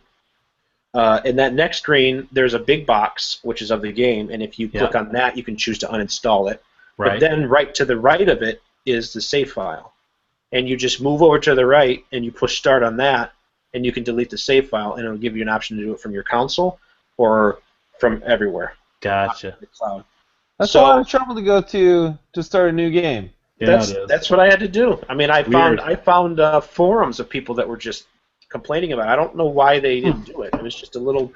It's something literally every game has. Right. And for some reason they just decided not to do it. So That's crazy. But and it's not. I don't think it's a game that I will play all the way through. I mean, it's fun for what it is. It's for free. It kind of reminds me of like an arcade version of Dead Rising, just a little bit less. I mean, zombies as far as realistic zombies can be. Yeah. This is a more arcade look, more cartoony look, different kind of crazy weapons. Grinding it's got a Mirror's Edge type thing with maybe Tony and Hawk skating in there as well. People said Jet Set combo Radio. going. Jet Set Radio is what it reminds them of. Which I never. Oh. Yeah. So, but anyways, there's that. I play a little bit of Minecraft with my kids. I play a little Battlefront with my kids today, which my son's like almost. What did he say? Almost level 100? I don't know. I looked in the game. He's played close to 50 hours in it. 50 is the max, I believe. Okay, so maybe it's 50. But he's already got like some of the high level aliens. He's about to unlock the Shadow Trooper. Did you buy him the DLC yet? Yes, I did. Did you? Yeah. So he played that. I also played the Battleborn beta. I downloaded that and played it. Which Josh, that's the one you played, or did you play Overwatch? No, I played the Battleborn beta last week. Right. Okay, so I played it this week too. I played it, and I think Josh, you weren't too sold on it. I didn't love it. Like I very much see the Borderlands influence. Yeah. Aesthetics-wise, and like even some of the gameplay. And I also see a lot of the MOBA influence in it. And I didn't love it, but I think that's just because that type of game is not for me necessarily.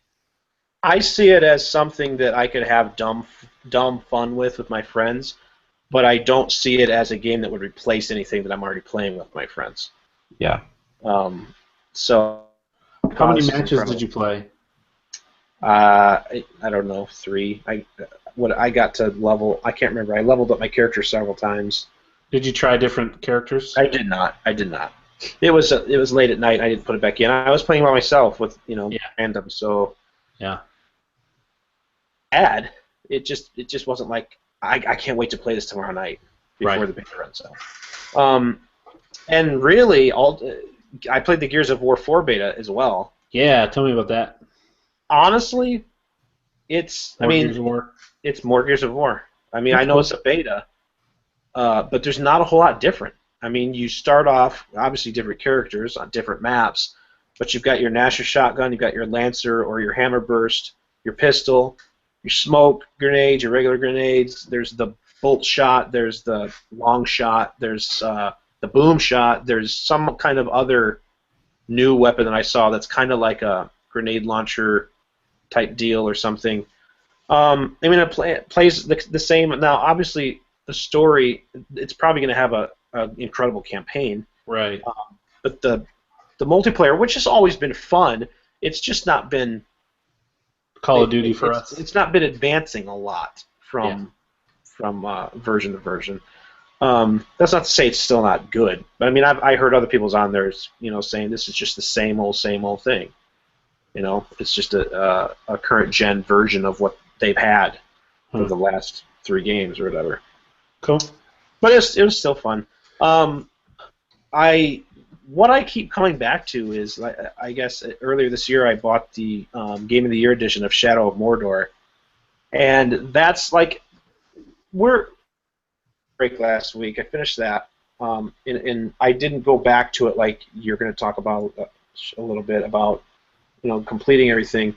I loved the game. I loved the story, but I'm at the point right now. I'm in a lull. I feel like where I have to play, but nothing's calling me. Like Division, I'm kind of like I don't know if I want to play that without Chad or without. And I've kind of waited to play it when we're playing, and nothing's really calling to me right now. I play a little bit of this and a little bit of that, but then I put in Shadow of Mordor again, and I started playing it, and it was like I couldn't put it down.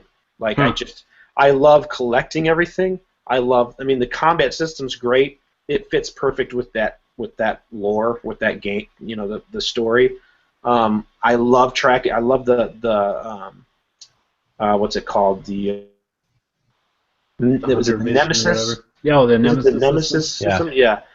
With the enemies to where they get better and they improve and they remember you and they come back. And I love going through the hierarchy of the Urukai and doing all of that stuff. It's really cool. And it's like every time I play it, I'll just play it until I literally have to do something else. Like Yeah, it's fun.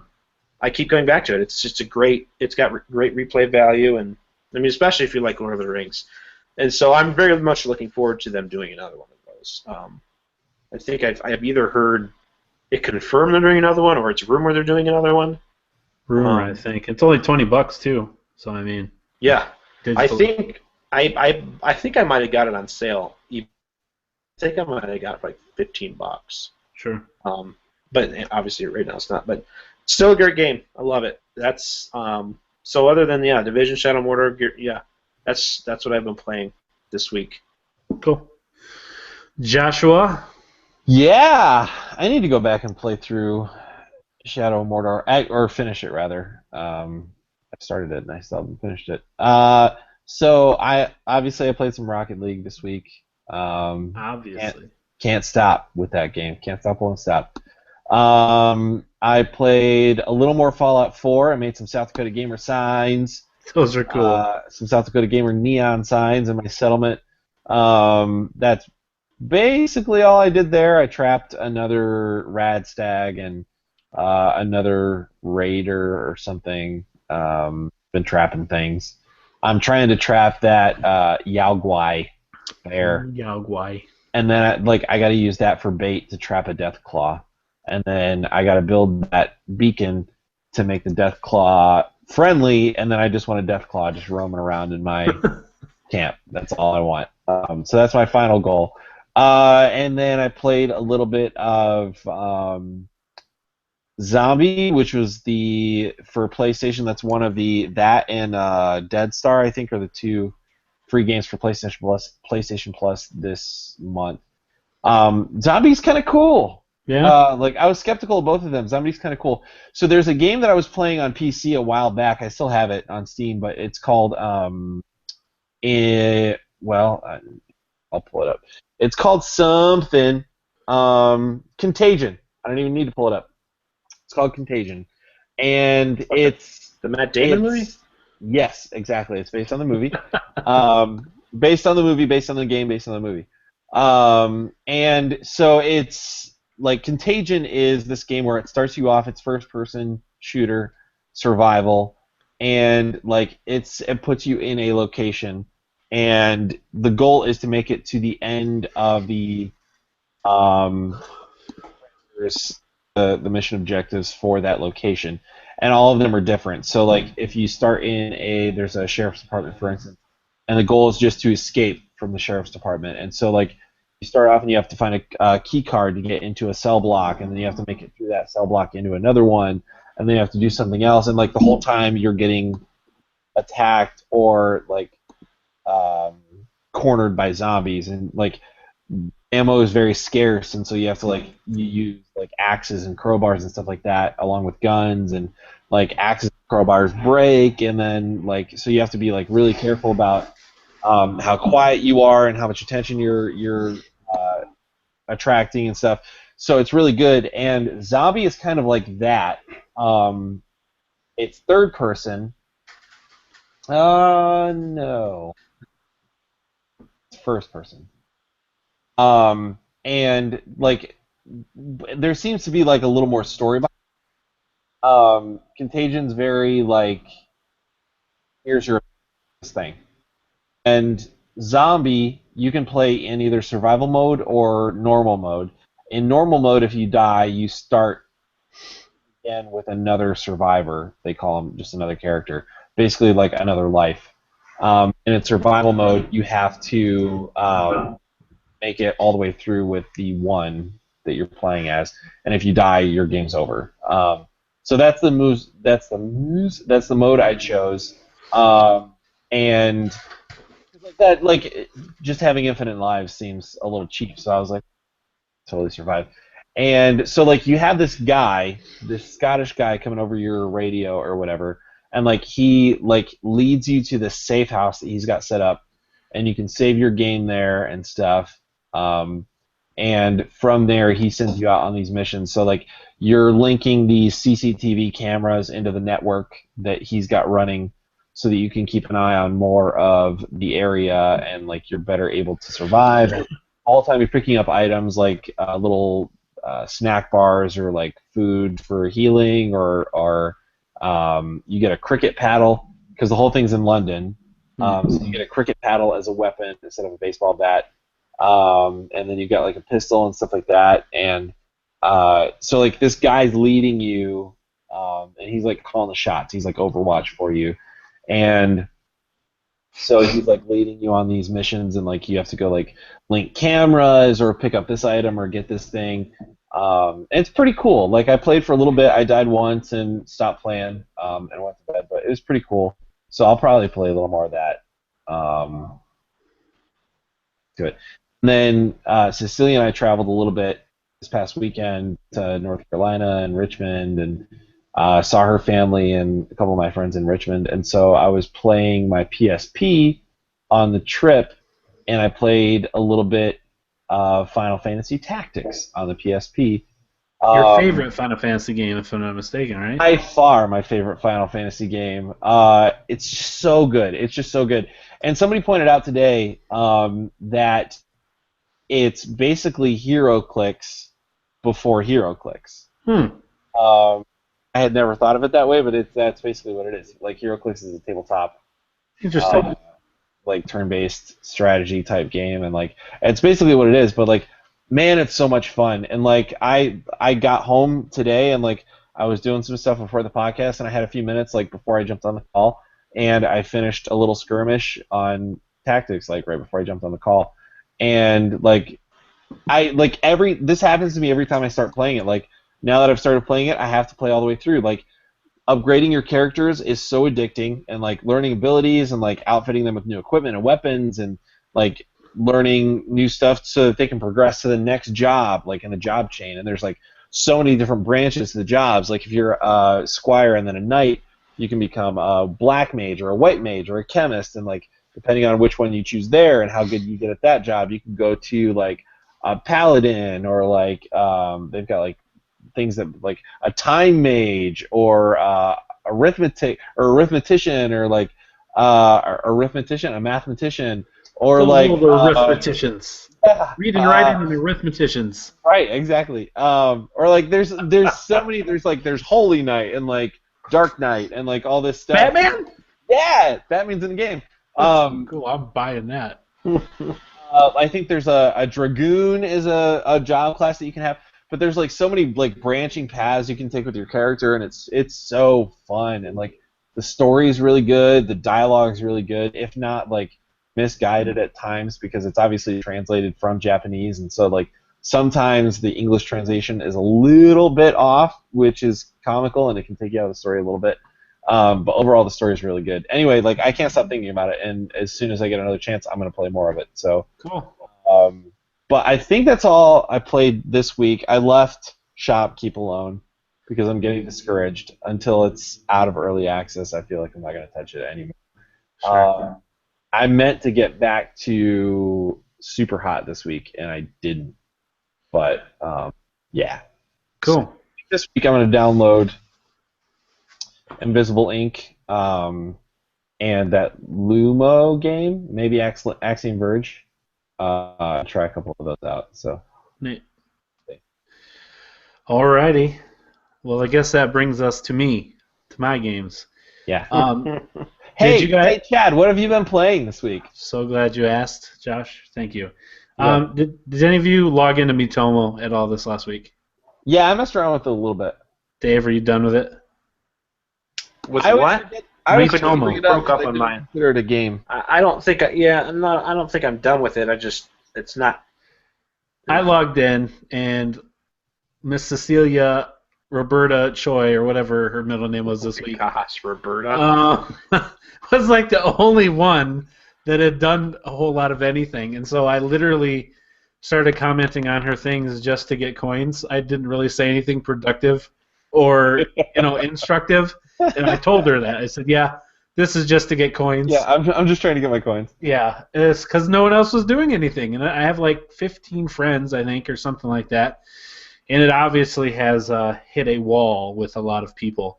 Myself included. I have logged in every day. I've gotten every April bonus for every day except for today's yet that you can get. But, yeah, it's not sustainable in its current state, I don't think. It needs something more. Yeah, they need, I have a couple suggestions for them because I've been thinking about this. They need to have a way, Get your pen out, Shiguri. Yeah, hey, Nintendo, because I know you're listening. I know that, your me goes to visit other me's at their house without you don't control any of that stuff, and right. Your me will ask other me's questions and stuff like that. They need a way for you to send your me to go visit somebody on purpose. You send your me to go visit somebody at their house, They need to let you leave your freaking apartment. You can click on somebody's me and view their answers and do blah blah blah. But that visit them.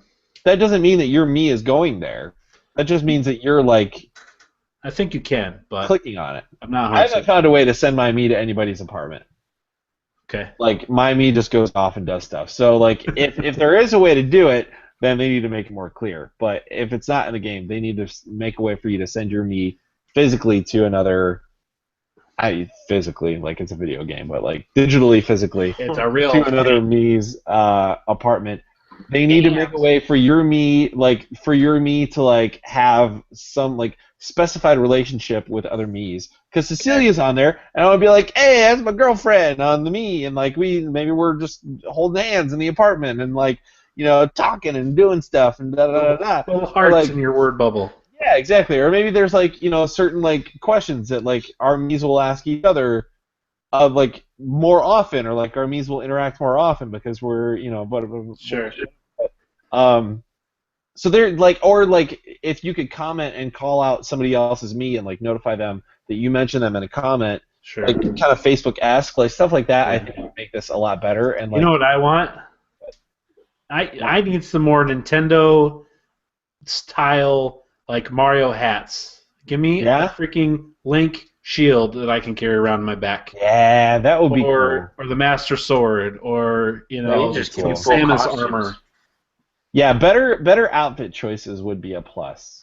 But they obviously probably are holding some of that back until they need it. By the way, speaking of outfit choices, my style rank went up again in Miitomo. So I think I was world class stylist before, and now they have upgraded me to, let's see here, closet.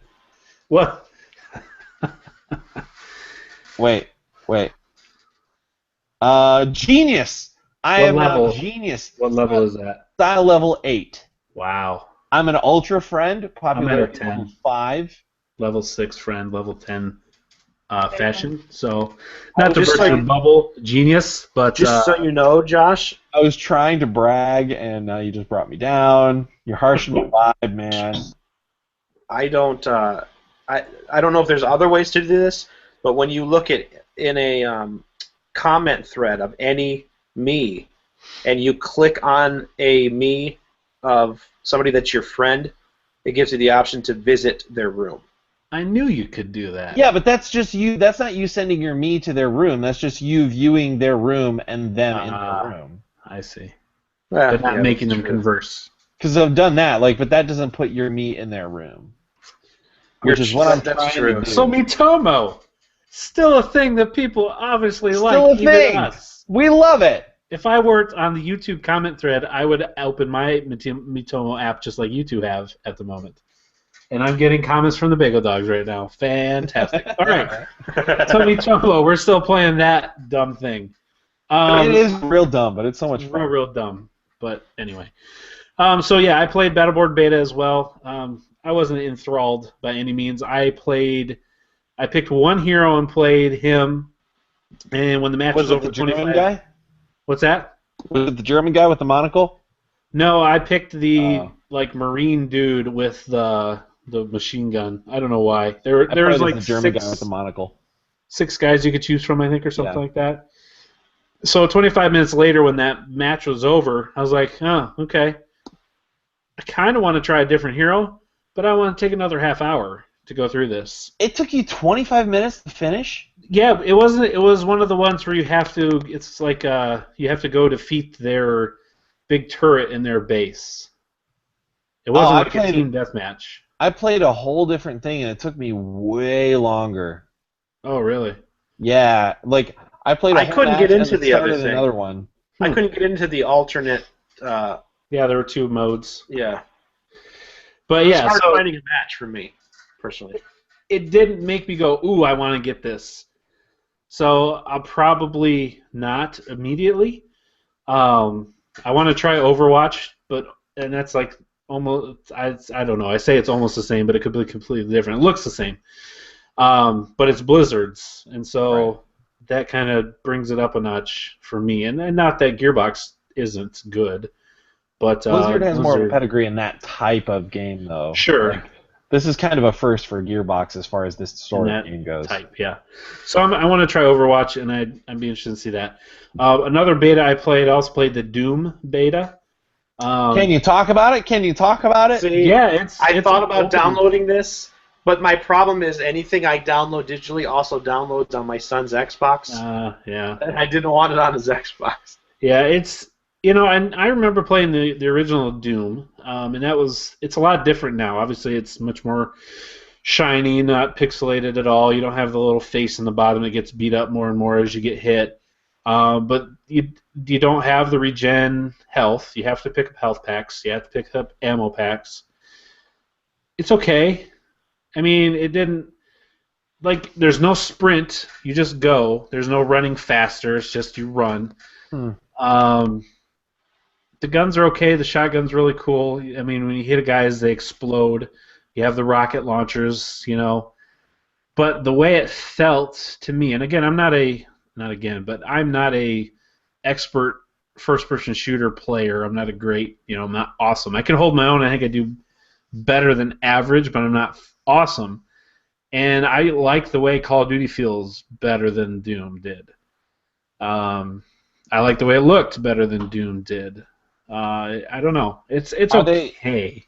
Are they leaning into the Doomness of it? Like, yeah, it's does very. it still seem very Doom? Oh yeah, you got demons and you're in hell, but you look like you're gameplay-wise? Spartans though. Like the combat, the people you're fighting against look like Halo people.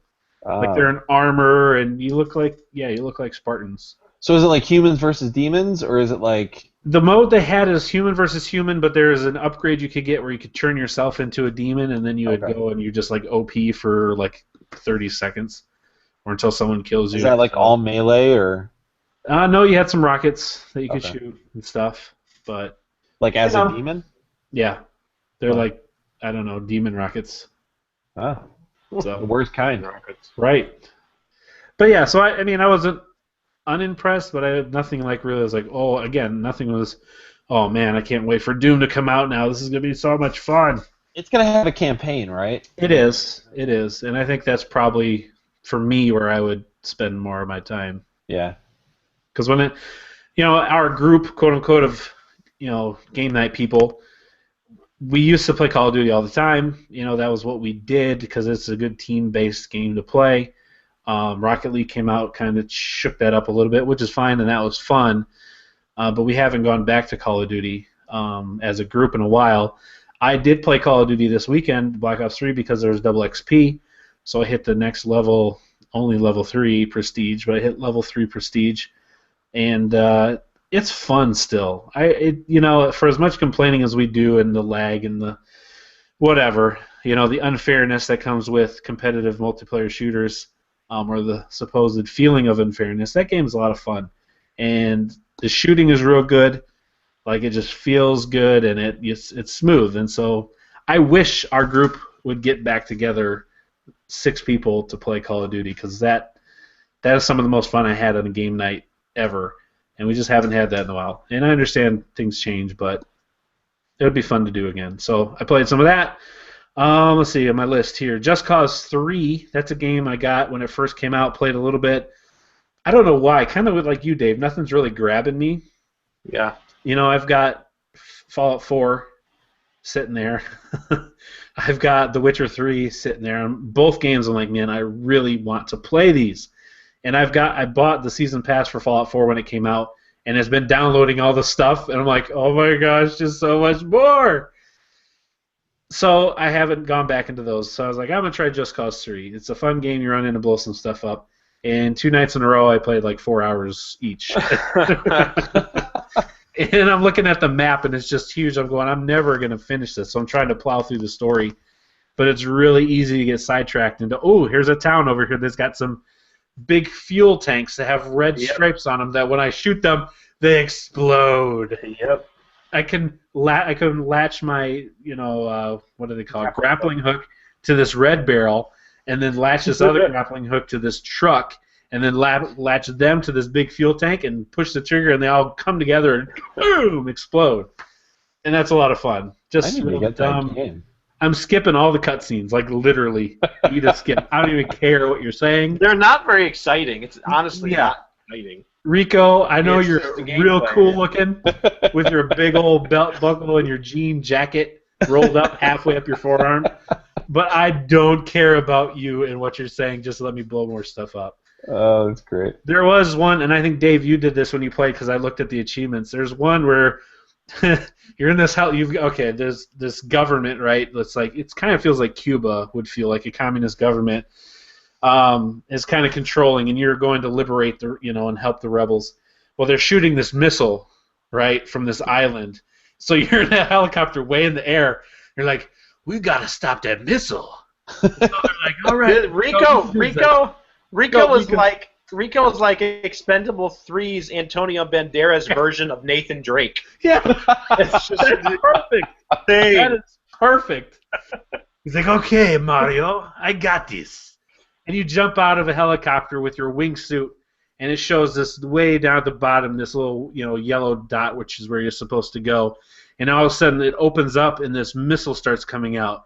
And so you're rocketing down towards the missile. The missile's starting to come up, and you've got to grapple onto it to prevent it from going after, blowing up of the city.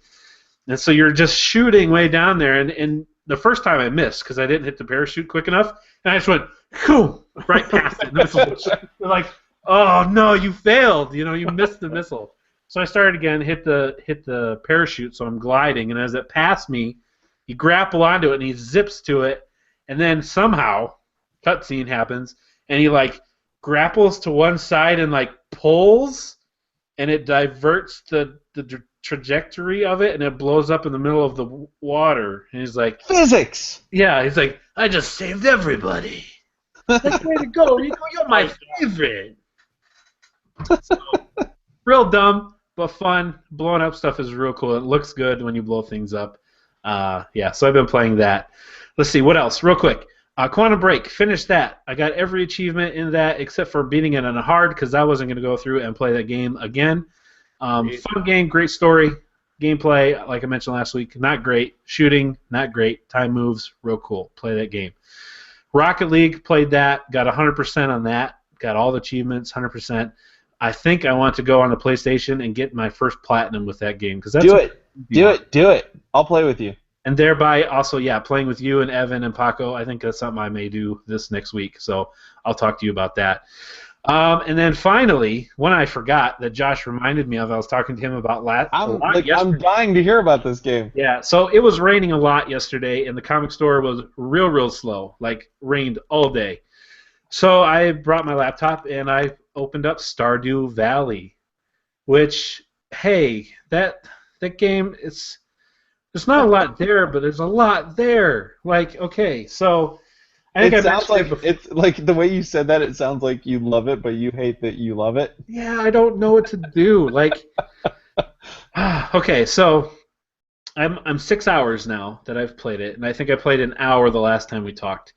So you inherit your grandpa's farm, and it's almost directionless, which in a big world with a lot of things to do, I need some kind of direction. I need some goals. Otherwise, I'm just be like, there's so many things to do. I can't do any of them. I'll just wander in circles. So they say, okay, go meet all the townspeople and start. You need to plant your first crops and grow some crops. That's your first 2 goals. So that's what you got to do. Well, they don't give you any seeds. They don't tell you where all the people are. You just have to go out. So I go out. You have a pickaxe, an axe, a hoe, and a scythe, and a watering can. So you go out to your farm, and there's these logs and stones and trees. So I start clearing an area for a farm, right? So you start hitting these rocks, and you get rocks and geodes and coal. You hit the wood, and you get wood. You cut the grass down, and you can get some fiber. And you get these things like Minecraft, where you can craft them together to make things. Well, as I'm doing this, I'm finding out real quick, I don't have enough space to put all this stuff. I need a chest. I need storage. So there's this box outside your house. When you go up to it, you can put things in it. I'm like, I think I remember the guy telling me at the beginning that he would buy stuff from me in this chest. But I can't remember. I'm like, I don't know where to put this stuff.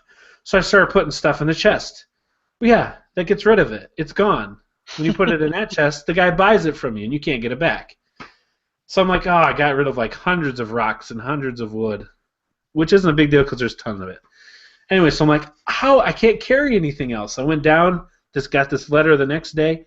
Guy's like, yeah, I'm Willie. I'm down at the south of town at the docks. Come see me before 5 p.m. I'm like, oh, okay, cool. So in my full inventory, without thinking, I don't know where to put the stuff, I go down to the south of town to see Willie. And Willie gives me a fishing pole. But I can't carry the fishing pole because my inventory is full. So I got to put my coal down just on the dock there so I can take the fishing pole.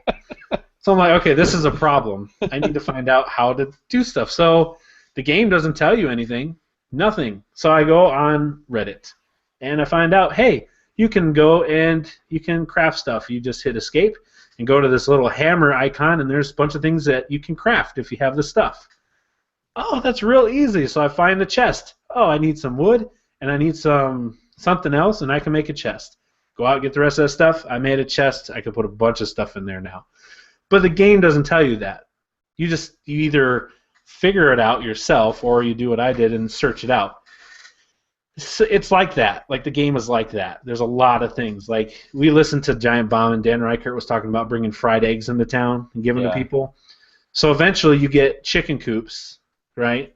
And you have to get chickens, and then they lay eggs, and then you can either have more chickens or you can make eggs and fry them and all that. Well, that's so far down the road for me. I just finally got my first crops. And I got the crops, and I'm like, okay, now what do I do with them? So I went to town, and you can romance the ladies there. And so I was like, oh, maybe I'll give this, I forget what the vegetable was. Maybe I'll give this to them. They'll like it. So I go up to one, and I try to figure out how to give it to them, and I did, and they're like, ew, that's gross. Well, okay, that's not going to work. So, well, you're welcome. Yeah, and I didn't know what to do with them. Like, you can't replant them to make more. So you can go. I went to. Wait, you can't. You don't get like any seeds, or like you can't replant them. Not from that particular one. There are ones that are annuals, which will come back every year, like beans. All right. Gosh, I can't believe this. Real. Oh my word! But this particular one, no, it's not an annual. It's a perennial, right? It comes once, and you have to replant more seeds. So I go to this grocery store. I'm like, oh, maybe I can sell them. No, they don't buy stuff. They just sell stuff. So I put them in that box, and I got some stuff, some money, and that's how you also level up your skills. So your mining, your carpentry, your fishing, you sell stuff in there, and it'll level you up and give you money. So yeah. So how many hours do you have in now? Just at 6 right now. Okay. And you just harvested harvested and sold your first. Right. And certain crops take different amount of days. Like I got a bean pole, which I think takes 12 days. So like in-game days, and they're a little obviously faster than real days, but I'm on the 10th day of spring. Okay, so you're still in spring. Does this have any multiplayer component? Not that I'm aware of. That's the fact that it's so ambiguous is probably the only problem I would have with that game. Well, that's kind of the fun too. I found a wizard's hut. The door's What? locked. Yeah, I was just walking around and like there's this like hut and it's got like the moon and stars on it. And it's a wizard's hut and there's like smoke coming out of the smokestack. There's So somebody in there. Yeah, I go to the door and it says it's locked, but you can hear someone inside. I'm like, there's a wizard in there. So it has this feeling of Zelda for the first time. Yeah. Like just exploring and finding cool stuff. And you're like, I don't know what to do with this, but there's a purpose. And I Yeah. have to figure out, okay, what will lead me to getting into this wizard? What's this wizard going to give me? What can I get? So that part of it's like, wow, this is fun. You just got me like 10 times more excited for this game knowing that there's a wizard's hut Yeah, right? somewhere in It's this game. crazy. I can- already wanted to play this game, but now I want to play Okay, it more. it feels like that part of Zelda. It feels like Minecraft with the crafting. It feels like Animal Crossing with interacting with the townspeople, like getting to like you. You know, you can build there's a bridge that's down between these two beaches. For 300 wood, you can build the bridge back up and go to access a different beach. Huh. Which there's shells and you can fish. And then there's this community center, which I think is the story. After I got through like day 10, Right. I met a guy who's like, yeah, here's a community center. It's really run down. The local shop wants us to sell it to him, but I'd really like to fix it up. Anyway, I'll leave it unlocked if you want to come in. Well, when you're in there talking to him, there's like this little green, looks like a raindrop with legs and a face, and he like peers and like waves at you, and the guy's like, what are you looking at? He turns around and he disappears. And your guy's like freaking out like Zelda or like What? Link would in the pixelated game. I don't know. I don't know if it's a ghost. I don't know what it is. And you haven't talked to that thing yet? No, I went back later. It wasn't there. It's just weird What? wind howling. Yeah. So there's stuff in this game that it's like there's something there. I gotta play this game. Yeah. So $15. Wow. I recommend it highly. It's real. It's I don't know. It's something. During this talk, you've already made me open up Steam to go type it in, and I'll probably Yeah. end up buying it. It's fun. It's like almost overwhelming, like to know all the things you can get. And if you look online for help, there's like so much stuff. I mean, it's really easy to get help on it, but then when you finally start looking into it, you're like, holy cow! There's so many like people are like recommend this for the spring, plant these, get these, and then when the summer comes, you want to move to this and buy all these and prepare for this. It's like, Yeah. man, there's a lot here, and it's almost overwhelming, but. It scares me a little bit. I think I'd like it a lot, but it scares me. You But should try it out. Okay, I'm going to end because I talked a lot about things, and I'm done with that. So, that moves us into, I don't have it in here, but we did get a last-second topic of the show. And that topic is from Mr. Evan Steele. He wants to Ooh. know what was and is our favorite arcade game. ooh, good question. My favorite arcade game. I was always drawn to the beat 'em ups. Golden When I was a Axe. kid playing the arcade games. Yeah, like Golden Axe, Double Dragon. I like the fighting games too, like Virtua Fighter and Tekken. I always played a lot. Killer Instinct when I found a arcade that had it, but I feel like my favorite was the I think it was just called X-Men. It was an X-Men video game. You could choose your character. There was a bunch to choose from: Cyclops, Wolverine, Beast. I think Jubilee. Yeah, Jubilee was one. Nightcrawler. Nightcrawler was another one because I remember you could teleport Yeah. and do stuff with your tail. I think. Crap. Jean Grey was one. I think. Colossus, I think, was another one that you could be. Side-scrolling, like beat 'em up, right? Yeah. Yeah, I remember that. It was like the like you walk up and down like Right. to like simulate side to side, and yeah, it was a side scroller beat 'em up game, and you could play like I think up to 4 players at a time. Yeah. Like all co-op and stuff. Cool. I remember being my favorite. Like I remember playing that at Chuck E. Cheese. Like I'd go and get my tokens, and I'd spend all of my tokens on that game. Yeah. That's It was cool. great. Dave? Well, I didn't play a whole lot of arcade games, to be honest with you. I mean, some of them that came to later, like like the Teenage Mutant Ninja Turtles in Time arcade game, like stuff like that. But I do remember, in the mind, like way in the back there, I remember going into like either a bowling alley or an arcade or something, and I had to look up the name of it because I couldn't remember the name of it. But I found it, and I found I looked at a video of it, and it's exactly the same thing. But it was called Ivan Iron Man Stewart's Super Off Road. What? And it was a big cabinet that had 4 wheels on it, and it had 4 pedals and brakes at the bottom, and you stood there with your friends. You put a quarter in, and it was just a overhead view of a track, and it was off-road trucks, and they drove around like they were really, and you would go over big bumps, kind of like Excite Bike would, but it was a little bit more rendered or whatever than that. And you would just make laps, and you would go around. I remember it. I remember it to this day. I think I remember seeing that game. Same. Yeah. I will share a link to it to you guys because I'm sure you've seen it. Like, it was really fun. I always remembered loving playing it and wishing I could play it over and over and over. Yeah. Cool. But that's the one I remember. I mean, I can't remember another one that I played more. I didn't really play a lot of arcade games. Did you guys ever play the Star Wars Pod Racer? Yeah. That one was awesome because you're like inside, like surrounded by in the pod. That one was real cool. That was cool. Yeah. For me, I didn't really play a ton of arcades either. We had, there was a bowling alley. They had a couple like claw games and pinball machines that we played. When we moved to Indiana, when I was like 10, 11, there was a mall there that had what is it called now? Westfield Mall. That had or that's what it was called maybe. That had the arcades in it, and I remember playing Tekken and thinking how cool this looked. All these polygonal, and the way you could kind of roll around guys. I was not good at it, but I do remember playing that. But honestly, probably if I had to pick like a favorite one is when I was younger than that.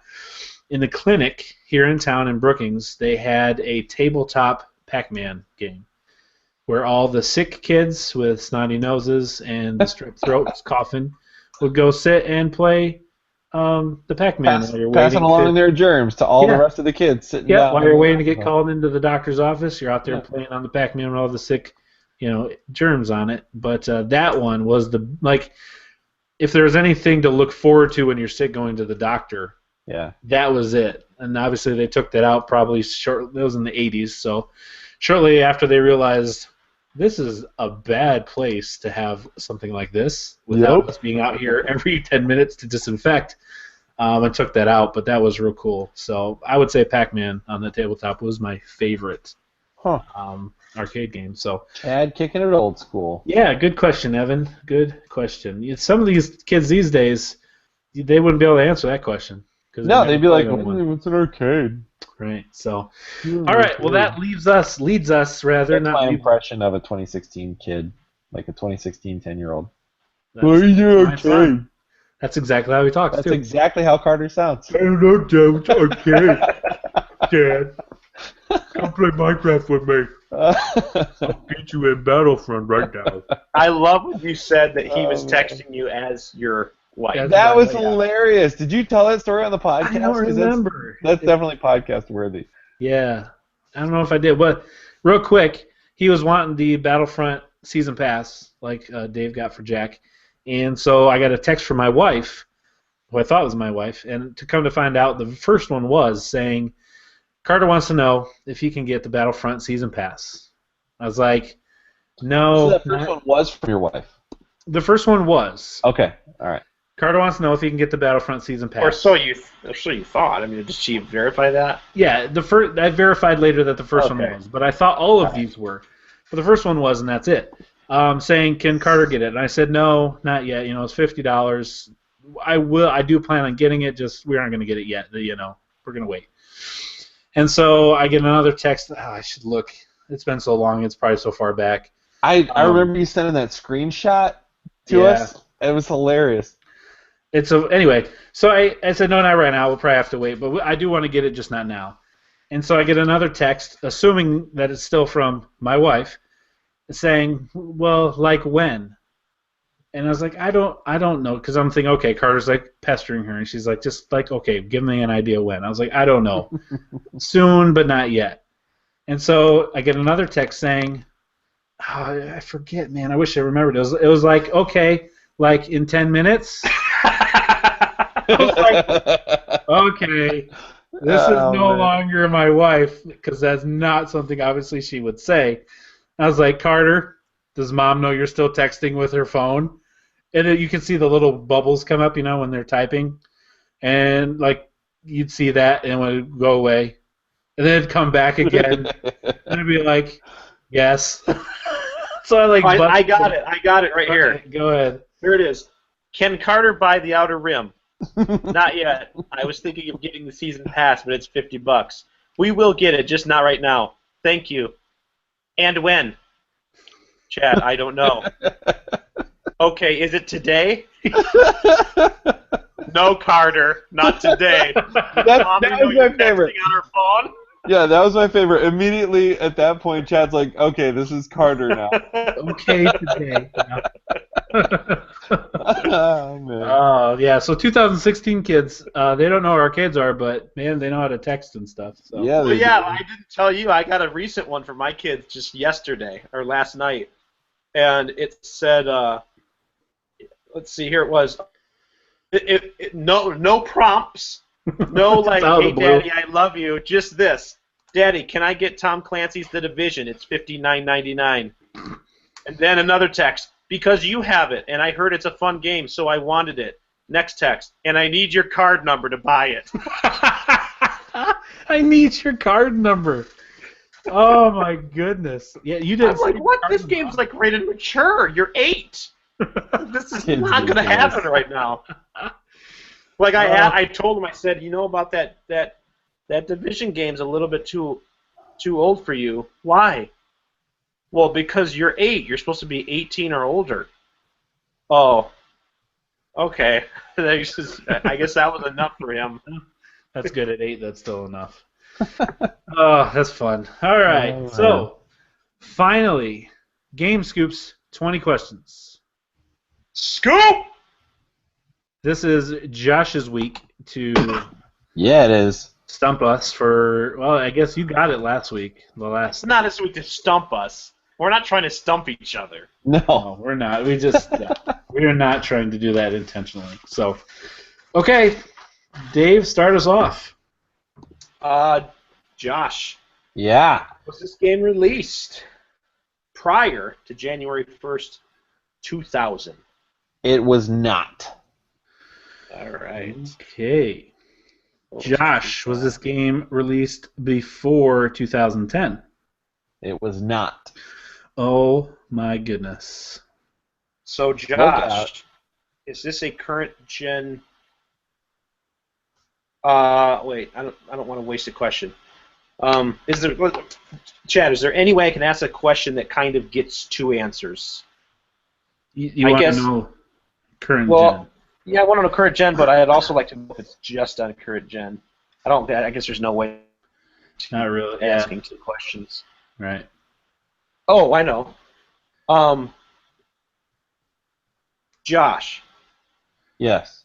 Is this game playable on both last and current gen? That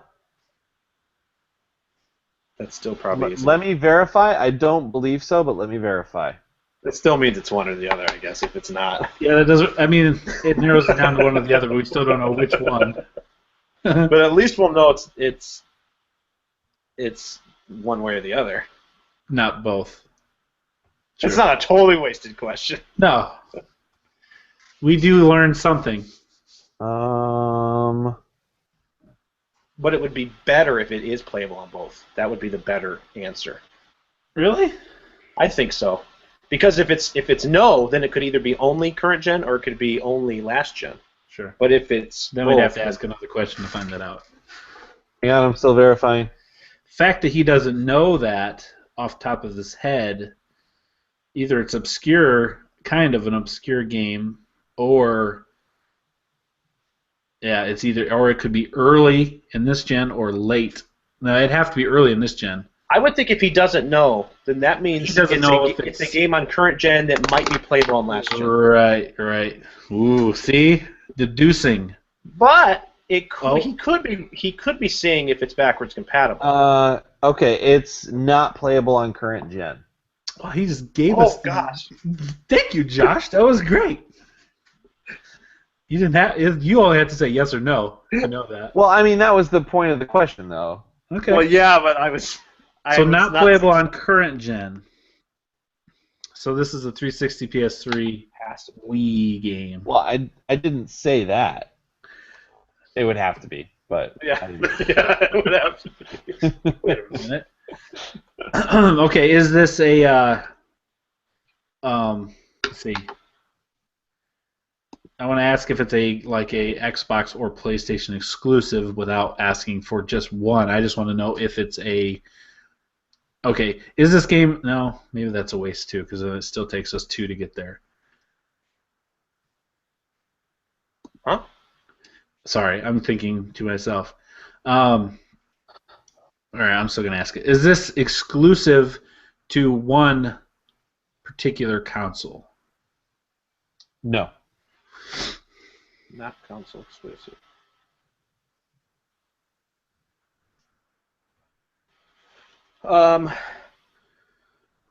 So it wouldn't be a first-party game, correct? Right.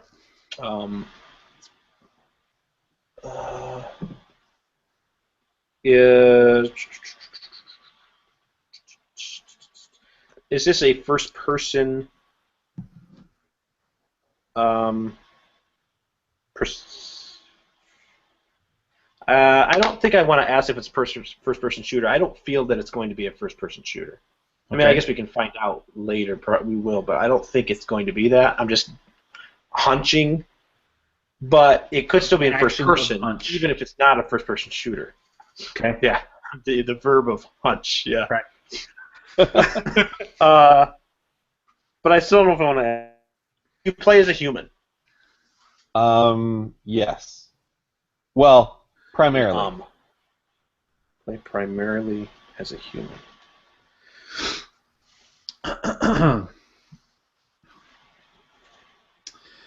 Do you want to go? Let's go. Okay. Is this an RPG? No.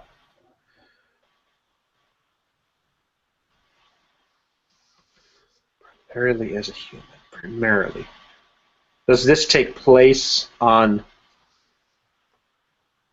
Earth? Yes. Do you shoot guns in this game?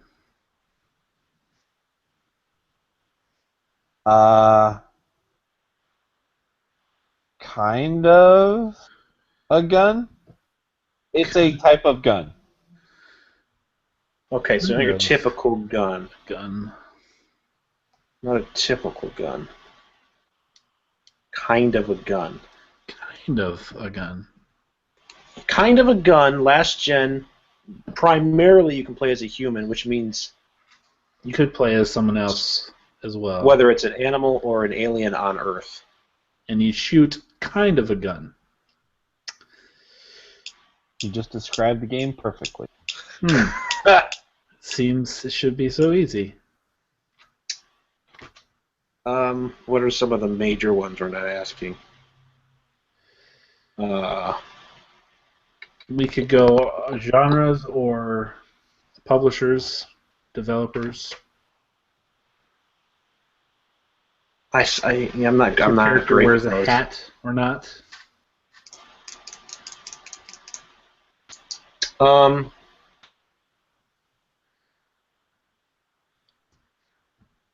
Is this game played in third person? No.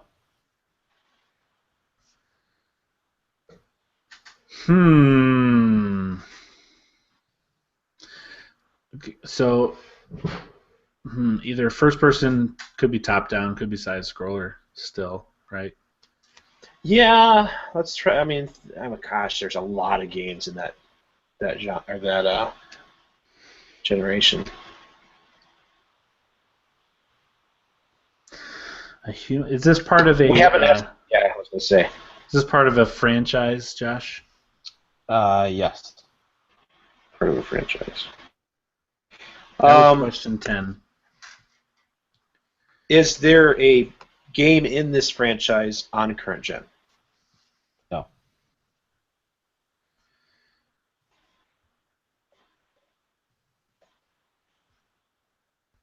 Okay.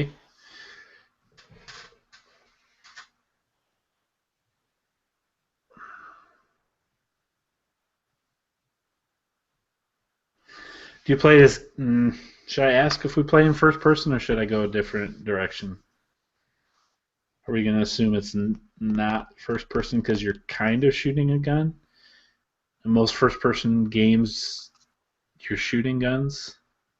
Well, we know it's not a typical gun either. Yeah, right. It's a gun. It's Ooh, just not. It's Portal? just not a. Yeah, I said that before. It's a gun, just not a gun. That's exactly what came to my Portal. mind. Is this a puzzle game, Josh? Yes. It's Portal. Ah, we got it at the same time. It could be one or two, though. There are two of them. Correct. Is Josh is all trying to this hide it. is this a sequel, Josh? Yes. It's got to be Portal 2, right? That's Did Portal 2 is come out there with a the character orange box? in this game called GLaDOS? Yes. Yeah, it is. Is this game Portal 2? Yes, it is. Yeah. We had like the exact same aha moment. Yep. That was good. Nice. Portal 2, So published in 2011, April 19th, 2011, for Windows, Such a great OS X, Linux, PlayStation 3, and Xbox 360. For some reason, the first Portal game is on Xbox One. You can play it on Xbox One. How? At least my research shows. Is the orange box backwards compatible? But Portal 2, for some reason, is not playable on Xbox One. That's the only way I can think of is that the orange box is backwards compatible. I don't know how else you would play it. And so yeah, you play as you're trapped at Aperture Science, which is a organization from the Half-Life series, since it's all Valve proprietary. Oh, the game's so good. And you're trying to escape. One of my favorite games ever. I'm dying for them to just make it for the PS4 already. Yeah. Man. Did you play through that game co-op? I played through it both. I played through it co-op and by myself. Completely different experience, whether you're doing co-op or single player. But yeah, man, it's so good. It's so good. It breaks your brain sometimes. Yeah. I played that game all the way through with Cliff Potter. Oh, yeah? Yep. Wow. Portal makes an appearance on Rocket League, too, with that exhaust. Oh, yep. The fusion gel. That's cool. Oh, good one, Josh. Good job, Dave. Good job, Chad. Yeah. So that was a good poll. Last thing, guys, we're gonna end this podcast, but the mini Funko Pop Nathan Drake wants to remind you to go and give us a rating on the iTunes and let us know what you think about our podcast. Screenshot that, post it on your Facebook page, and let us, the South Dakota Gamer page, know that. And little mini Nathan Drake with his grappling hook. See his grappling hook? Yeah, he's got a grappling hook. He's not wearing a ring, by the way, in this Funko Pop, which I don't know if that matters, but not wearing a ring. So let us know what you think about our podcast, and you could win the game that Nathan Drake is in, not Kylo Ren right there from Dave. So, thanks for watching and or listening to the podcast. We appreciate your support on the Patreons and just, giving us the time of day. Continue to do so. Again, like Josh mentioned earlier, again, we're giving away the game for free, the Uncharted 4: A Thief's End. We also have some very special news that we will announce soon for Patreon supporters only. Something a little special for you guys and what you do for us. The Cool Kids Club. Yeah, sure. Stay tuned for more information on that real soon. But I think for now, I think that's going to do it. You guys want to do it again next week? Okay, I guess. Yeah. All right. Maybe one more. Sure. Give it another go. Yeah. All right. Thanks, guys. Bye-bye. Okay, bye. Yeah. Of pizza. Well done. Of course, if you weren't watching the YouTube video, you're not going to get that.